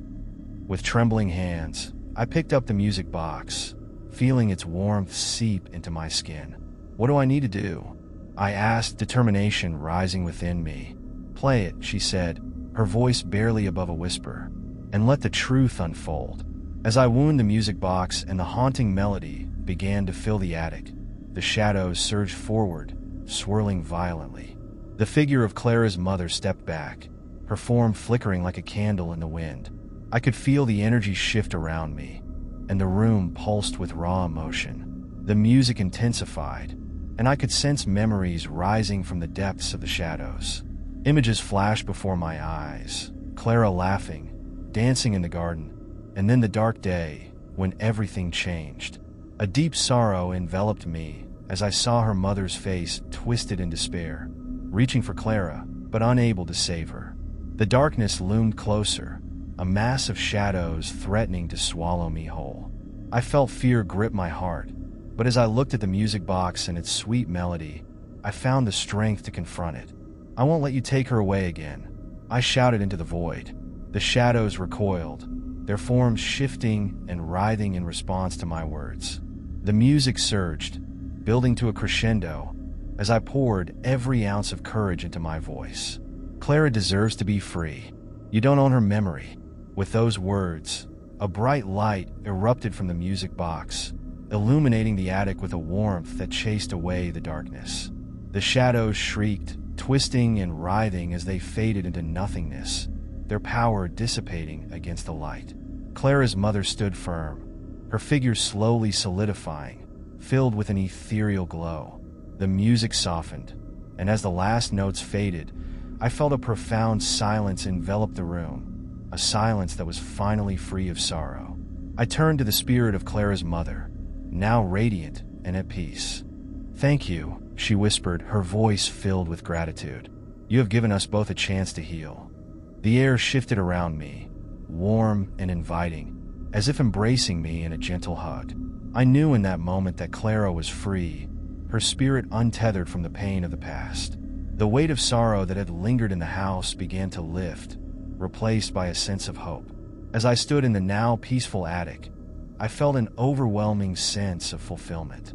I had not only confronted the darkness, but had also illuminated the path toward healing for both Clara and her mother. I understood that the memories would always be part of this home, but now they could coexist with joy rather than despair. With a final glance at the music box, I turned to leave the attic, knowing that I had forged a connection that transcended time. The house had changed. It felt lighter, infused with the echoes of laughter that would continue to resonate long after I had left. As I descended the attic stairs, a wave of relief washed over me. The oppressive atmosphere that had once engulfed the house felt transformed, as if the very walls breathed easier. Each step echoed in the silence, but this time, the silence was not filled with dread. It was imbued with peace. I found myself in the living room, where the morning sun streamed through the dusty windows, casting warm light across the floorboards. I glanced at the doll, now appearing just like a forgotten relic rather than a sinister presence. Its eyes, once unsettling, now held a gentle glimmer, as if it had witnessed the resolution of a long-held sorrow. Feeling buoyed by my experience, I sank into the couch, still clutching the music box. My heart raced as I replayed the encounter in my mind. Clara and her mother were free, their spirits released from the shackles of despair. Yet a lingering thought tugged at my mind. Would this peace last, or would the darkness return? With determination, I knew I had to do something to honor their memory. I couldn't let their stories fade away again, not after everything they had endured. I had to share what I had learned, to ensure that Clara's laughter and love would echo long after I left this house. Over the next few days, I immersed myself in researching the history of the house and the family who had lived there. I discovered that Clara had been a vibrant girl, loved by all in the neighborhood. The tragedy of her loss had sent shockwaves through the community, but as time passed, memories of her faded into whispers, overshadowed by the sorrow that consumed her family. Fueled by inspiration, I decided to host a small gathering for the neighbors. It would be a chance for them to remember Clara, to share stories that had been buried under the weight of grief. I posted flyers around the neighborhood, inviting anyone who had known Clara and her family to come and honor their memory. On the night of the gathering, the house was filled with the soft glow of candles, casting flickering shadows across the walls. I arranged the living room with chairs and small tables, creating a warm, inviting atmosphere. As the first guests arrived, I could feel a mix of nervousness and excitement. I was ready to facilitate a healing, not only for myself, but for the entire community. People began to trickle in, and soon the room was alive with conversation and laughter. I listened as they recounted their fondest memories of Clara, the way she would help elderly neighbors with their groceries, the cheerful smile that lit up her face, and the joy she spread in the community. Each story was a testament to her vibrant spirit, and with every word spoken, I felt Clara's presence enveloping the room. "Thank you for bringing us together," an older woman said, her eyes shimmering with nostalgia. "It's been too long since we talked about Clara. She was such a light in our lives." I nodded, touched by her words. I wanted to create a space for her memory to live on. I replied, my voice steady despite the emotions swirling within me. "We should celebrate her life, not just mourn her loss." As the night wore on, I noticed a shift in the atmosphere. The heaviness that had long resided in the house began to dissipate, replaced by laughter and shared joy. Clara's spirit seemed to dance among us, her laughter echoing through the walls. Just as I felt a profound sense of healing wash over the room, the door creaked open. I turned to see a figure standing in the doorway. It was Clara's mother, her ethereal presence shimmering in the candlelight. She looked more at peace than I had ever seen her, a soft smile gracing her lips. The room fell silent as everyone turned to her, and I could see the recognition dawning on their faces. "It's Clara's mother," someone whispered in awe. With gentle grace, she stepped into the living room, her spirit radiant and free. "Thank you for honoring my daughter," she said, her voice calm and soothing. "I have been released from my sorrow, but Clara's memory will always be with us." Gasps of surprise filled the room, but instead of fear, the guests responded with warmth. "We remember her," I said, my heart swelling with emotion. and we will continue to celebrate her life." Clara's mother nodded, her spirit glowing brighter. "Together, you can ensure that her laughter echoes forever. She loved this community, and it is here that she found her joy. I am grateful that you have chosen to share her light." With those words, she began to fade, her form dissolving into the gentle glow of the candles. But before she disappeared completely, she looked back at us with a smile. "Remember her joy, and it will always remain in your hearts." As she vanished, a palpable warmth enveloped the room, as if Clara herself was present, dancing joyfully among us. The guests erupted into applause, the sound filled with love and gratitude. From that night on, I knew I had a mission. I began to document Clara's story, sharing it through local channels and social media. The more I shared, the more people began to reach out with their memories, and Clara's legacy grew, painting her as the vibrant child she had always been. Through the outpouring of love, I realized that I had not only helped free Clara and her mother, but had also brought a community together in remembrance. Their spirits were woven into the fabric of our lives, living on through shared stories and cherished memories. And as the seasons changed, I continued to visit the old house, now filled with warmth and laughter rather than sorrow. It became a sanctuary, a place where Clara's spirit could continue to dance and sing, embraced by the love that had once been lost.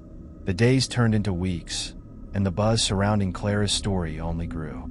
The local newspaper picked up the tale, featuring articles that highlighted the community's efforts to remember the little girl who had once been the heart of their neighborhood. Clara's story began to inspire others, drawing people together in ways I never imagined possible. I felt a profound sense of purpose, knowing I was helping to keep her spirit alive.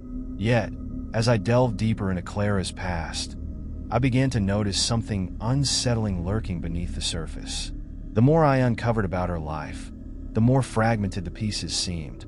There were gaps in the timeline, whispers of unresolved mysteries surrounding her family, and shadows that loomed over their legacy. It was as if Clara's life was not just marked by joy, but also by a deeper, darker undercurrent. One afternoon, as I was sifting through old newspaper clippings in the local library, I stumbled across a faded article titled, "The Mysterious Disappearance of the Grant Family." My heart raced as I read the chilling details. The article recounted how Clara's family had seemingly vanished without a trace, leaving behind only echoes of their existence. The authorities had searched for them, but they were never found. The last sighting had been reported by a neighbor who claimed to have seen Clara's mother wandering in the woods, distraught and calling for her daughter. Could this be connected? I murmured to myself, the hairs on my arms standing on end. The thought of Clara's mother wandering aimlessly through the woods, possibly searching for her lost child, sent shivers down my spine. I knew I had to investigate further. Something felt off, and I needed to uncover the truth. Over the next few days, I immersed myself in research, poring over every article, interview, and police report I could find related to the Grant family. The deeper I dug, the more I found hints of something sinister lurking just below the surface. Neighbors spoke of strange happenings in the area leading up to their disappearance. Unexplained noises, flickering lights, and a feeling of being watched. Clara's family had always been reclusive, but it seemed their isolation had intensified in the months before their vanishing. It was during this research that I met Albert, an elderly man who had lived in the neighborhood for decades. His weathered face was etched with lines that spoke of stories untold. When I approached him with questions about Clara and her family, his expression shifted from curiosity to deep concern. "I knew Clara," he said, his voice shaking. "Her family, they were good people, but there was something about that house that changed them." "What do you mean?" I pressed, eager for answers. Albert hesitated, casting a wary glance around the library, as if fearing that someone might overhear. "There were rumors," he whispered, leaning closer. "Some said the house was cursed, that it held dark secrets. I don't know if I believe in such things, but I can't deny the eerie feeling it left in my heart. After they disappeared, the house was never the same." His words struck a chord within me. A curse? Dark secrets? It was a notion that seemed straight out of a horror novel, but the gravity of his tone suggested he believed every word. Do you know what happened to Clara's mother? I asked, desperate for more details. Albert shook his head, his eyes clouded with memories. I saw her the day she was last spotted. She looked lost, like she was searching for something. I wanted to help her, but I was too afraid to approach. It's a decision I've regretted ever since. His expression was one of deep remorse, and I could feel the weight of his guilt. Maybe you can still help her, I suggested gently. If Clara's spirit is still lingering, perhaps you can aid her in finding peace. I wish I could, he said, his voice barely above a whisper. But I don't know how to confront the darkness that lingers there. It's a force I don't understand. With a renewed sense of determination, I realized I had to return to the house. If there were indeed secrets hidden within its walls, I was determined to uncover them, not only for Clara, but for her mother as well. The thought of their spirits trapped in the house, still yearning for resolution, fueled my resolve. That evening, armed with a flashlight and the old music box that had once connected me to Clara, I made my way back to the house. The night air was thick with tension, and as I approached the front door, I felt a chill run down my spine. I hesitated for a moment, remembering the warmth and joy that had filled the house during the gathering. But that warmth had been overshadowed by the dark history I had just uncovered. I stepped inside, and the familiar creaks of the floorboards echoed around me. The house felt different this time, heavy with the weight of untold stories. The shadows seemed to dance along the walls, whispering secrets that had been locked away for far too long. I moved slowly, my heart pounding, unsure of what I might uncover. In the living room, I placed the music box on the table, its presence a reminder of the connection I had forged with Clara. I closed my eyes, allowing myself to breathe deeply. Clara, I whispered softly, if you can hear me, I'm here to help you and your mother find peace.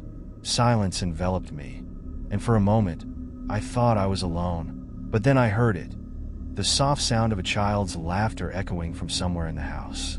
My heart raced as I opened my eyes, drawn toward the sound. I followed the echoes, moving deeper into the house until I found myself standing at the foot of the attic stairs. I took a deep breath and ascended, each step echoing louder than the last. The attic door creaked open, revealing the dimly lit space where I had first discovered Clara's doll. This time, however, I was not alone. The atmosphere buzzed with energy, a mix of anticipation and dread. Clara, I called out gently, hoping to connect with the spirit I believed was still present. I'm here to listen. Please, show me what you need. As I stepped further into the attic, I noticed a flickering light in the corner. The old lamp I had seen before flickered to life, illuminating a small corner filled with dust-covered boxes. Driven by instinct, I approached, my heart pounding with curiosity. I began to sift through the boxes, pulling out forgotten trinkets and old clothes. Each item felt like a piece of the family's history, and with every object, I sensed a stronger connection to Clara. Then, buried beneath a pile of tattered books, I discovered a small, leather-bound journal. My heart raced as I opened it, revealing pages filled with Clara's neat handwriting. It was a diary, chronicling her thoughts, dreams, and fears. The entries were dated, detailing the days leading up to her family's disappearance. As I read, I felt an overwhelming connection to the little girl who had once lived here. One entry caught my attention. I feel something watching me. Sometimes I hear whispers in the night, and it makes me scared. I wish I could tell my mom, but she seems sad, and I don't want to make her worry. I just want to play and be happy again. Tears filled my eyes as I realized the weight of her fear. Clara had been haunted by something far beyond her understanding, something that had affected her family profoundly. I flipped through more pages, each entry revealing a fragment of her life. Moments of joy mixed with hints of an impending darkness. Suddenly, a chill swept through the attic, and the air grew thick with tension. I could feel Clara's presence intensifying, a whirlwind of emotions swirling around me. The laughter I had heard moments before transformed into a soft weeping sound that tugged at my heart. Clara, I called out, my voice steady. I'm here. You're safe. Please, tell me how I can help you find peace. In response, the room grew colder, and the shadows deepened. I felt the music box vibrate beneath my fingertips, a familiar melody filling the air, a melody I recognized from the nights when Clara had played it. The notes wove together, forming a haunting lullaby that echoed through the attic. Suddenly, the pages of the journal flipped open to a new entry, written in shaky handwriting. I have to go to the woods tonight. I hear them calling me. It's scary, but I can't ignore it anymore. Maybe they know where Mom is. My heart raced as I processed Clara's words. She had been drawn to the woods, perhaps searching for her mother or seeking answers about the darkness surrounding them. The realization hit me hard. Clara and her mother had both been lost, bound by a sorrow that seemed insurmountable. I knew what I had to do. It was time to return to the woods, to uncover the truth that lay hidden beneath the trees. I had to follow Clara's footsteps, to face whatever darkness had captured her family. Only then could I hope to break the cycle of sorrow that had haunted their lives for so long. As I gathered the journal and the music box, I felt Clara's presence enveloping me, urging me onward.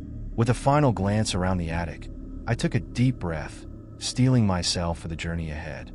I was no longer just an observer. I was a part of Clara's story, and I was determined to see it through to the end.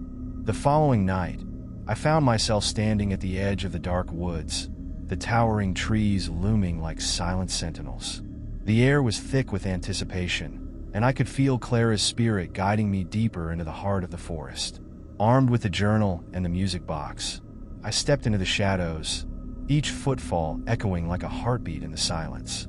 The path ahead twisted and turned, the dense foliage closing in around me. My flashlight flickered against the darkness, illuminating patches of underbrush and the occasional glimmer of eyes watching from the depths of the trees. I felt an unsettling mix of fear and determination as I pushed onward, every instinct urging me to turn back. Yet Clara's presence compelled me to forge ahead. I recalled Clara's journal entries about hearing whispers in the night, about the strange feeling of being watched. As I moved deeper into the woods, I began to hear it too, a soft, melodic whisper weaving through the branches, drawing me toward the heart of the forest. It was as if the trees themselves were alive, whispering secrets that had long been buried. With each step, I could feel the weight of the past pressing down on me. The memories of Clara's family began to flood my mind, images of laughter, of joy, intertwined with the shadows of their sorrow.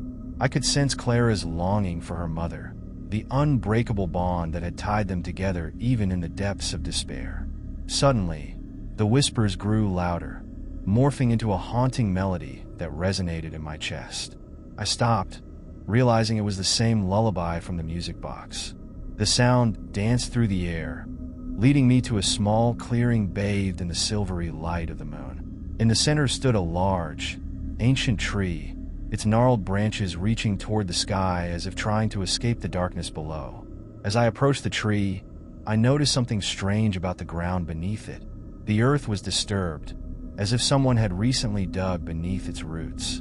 My heart raced as I recalled Clara's journal entry about the woods calling to her, about her determination to find her mother. "Clara," I whispered, kneeling beside the tree. "Is this where you found her?" The air grew thick with emotion, and I felt Clara's spirit enveloping me, urging me to dig. With trembling hands, I began to scrape away the loose soil, the sound of my movements muffled by the night. As I dug deeper, a sense of urgency consumed me. What was I about to uncover? Finally, my fingers brushed against something solid, a wooden box weathered and covered in dirt. My heart raced as I pulled it free, revealing intricate carvings etched into its surface. It felt heavy, imbued with a weight that hinted at the secrets it held within. I hesitated for a moment, the gravity of the discovery settling over me like a shroud. With trembling fingers, I opened the box, the hinges creaking as it revealed its contents. Inside lay a collection of items that belonged to Clara and her family. A faded photograph of Clara and her mother, both smiling brightly. A small silver locket that I recognized from one of the journal entries, and a stack of letters, their edges yellowed with age.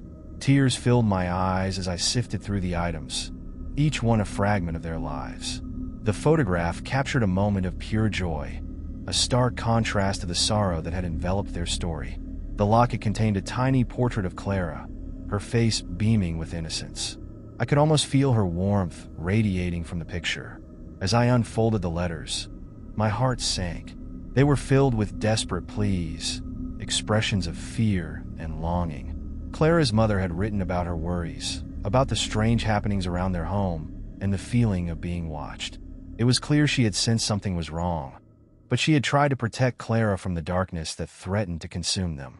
One letter stood out, written just days before their disappearance. I fear something is coming for us. Clara keeps talking about voices in the woods, and I can feel their presence, lurking just beyond our sight. I must find a way to protect her. If anyone finds this, please know that we fought with all our hearts. A chill ran down my spine as I processed her words. Clara's mother had known they were in danger, but she had fought to keep her daughter safe. My heart ached for the little girl who had been caught in the web of fear that surrounded her family. Suddenly, a gust of wind swept through the clearing, rustling the leaves and sending a shiver through my body. I glanced up, and for a fleeting moment, I thought I saw a figure standing among the trees, a shadowy silhouette that vanished just as quickly as it had appeared. My breath caught in my throat. "Clara," I called out, my voice echoing in the stillness. "Are you here? I'm trying to help you." In response, the air thickened with a sense of urgency. I could feel Clara's spirit drawing nearer, her presence a mixture of hope and despair. I needed to act quickly, to unravel the mysteries that had held her captive for so long. Taking a deep breath, I gathered the items from the box and placed them back inside, closing it with determination. "I will find your mother," I vowed, my voice steady. "I will make sure you're both remembered, and I will uncover the truth about what happened to you." As I stood beneath the ancient tree, I felt a shift in the air, a surge of energy that enveloped me, as if Clara's spirit was wrapping around me like a protective blanket. I knew I was on the right path, that I had uncovered a piece of the puzzle, but there was still more to discover. With the box in hand, I turned to leave the clearing, a renewed sense of purpose igniting my steps. I was determined to continue my quest, to seek out the truth, not only for Clara but for her mother as well. As I retraced my steps through the woods, the whispers began to fade, replaced by a sense of calm that washed over me. I knew I had to return to the town, to seek out the remaining pieces of Clara's family history, and to discover the truth behind the darkness that had haunted them. It was time to confront the shadows that lingered in their wake. The journey back to town felt different. The weight of the wooden box rested heavily in my backpack, but rather than feeling burdened, I was filled with a sense of urgency. I knew that the discoveries I had made were only the beginning, and that the truth about Clara and her mother was still waiting to be unearthed.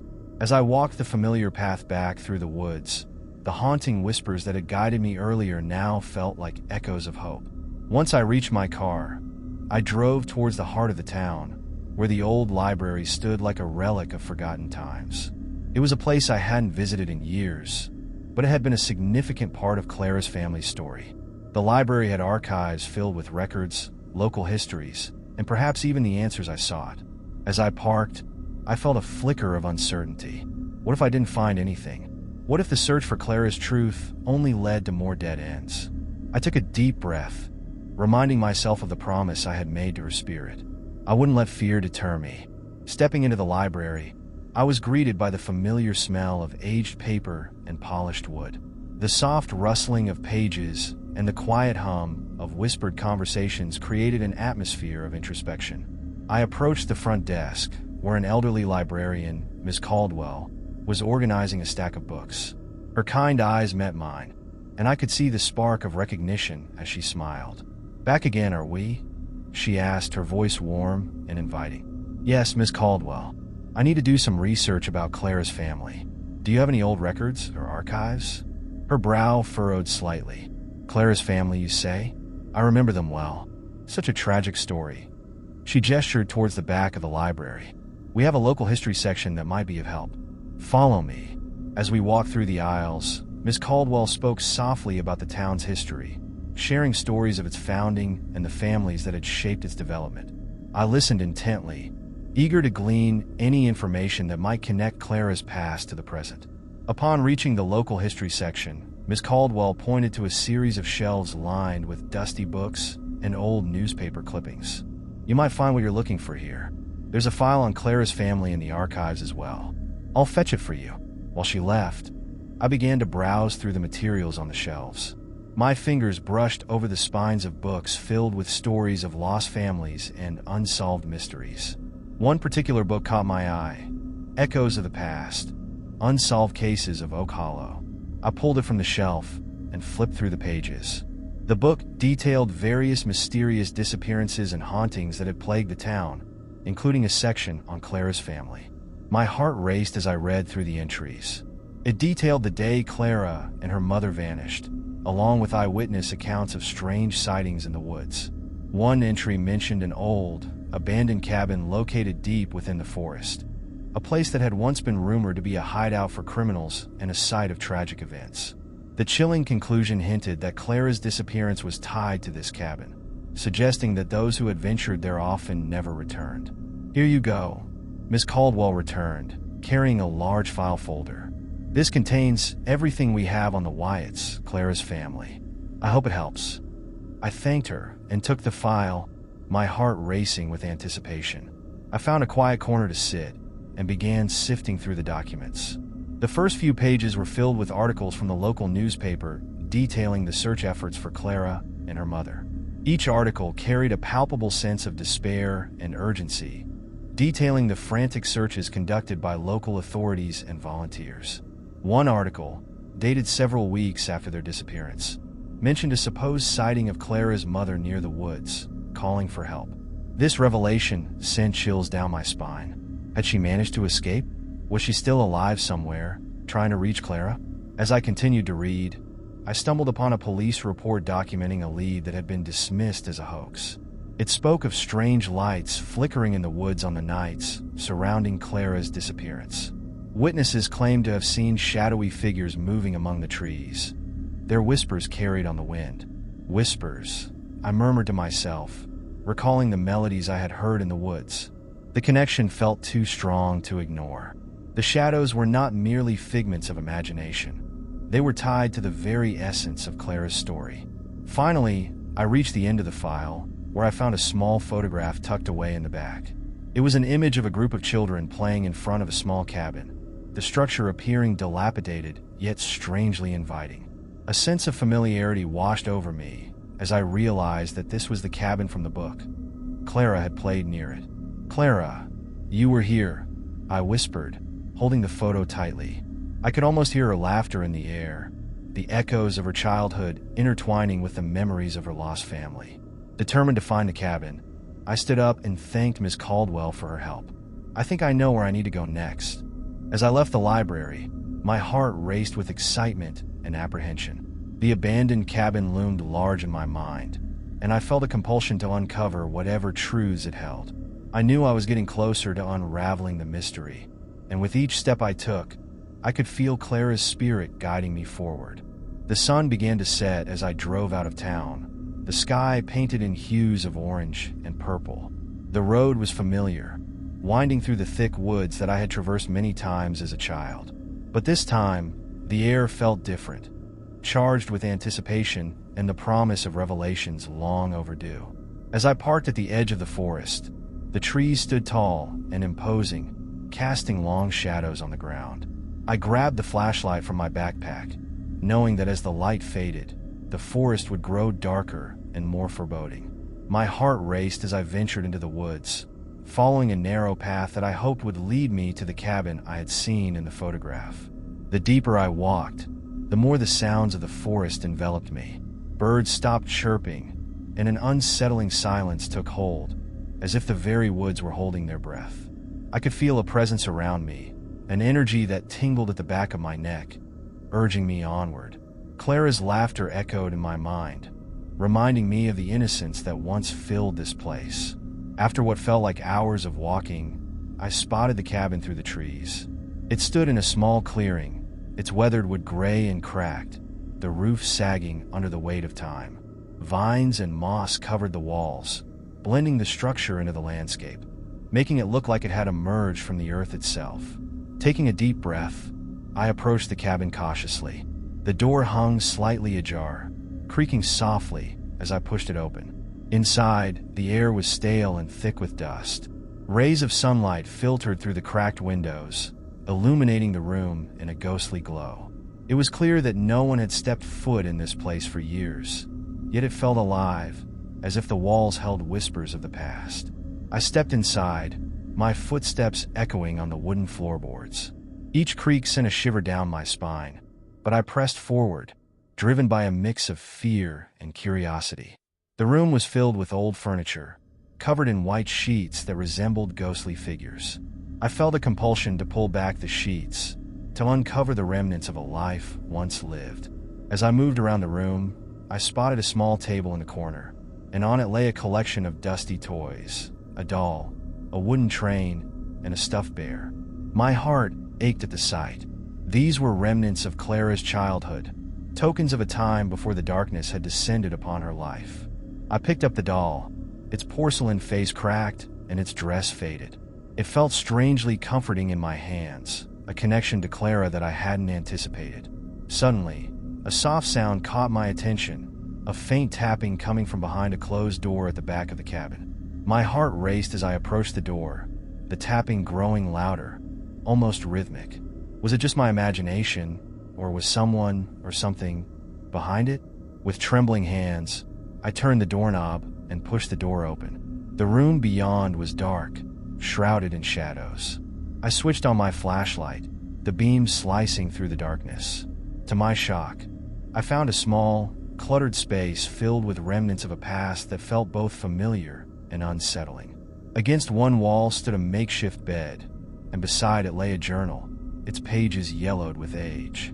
I felt an overwhelming urge to pick it up, knowing it held the key to unraveling Clara's story.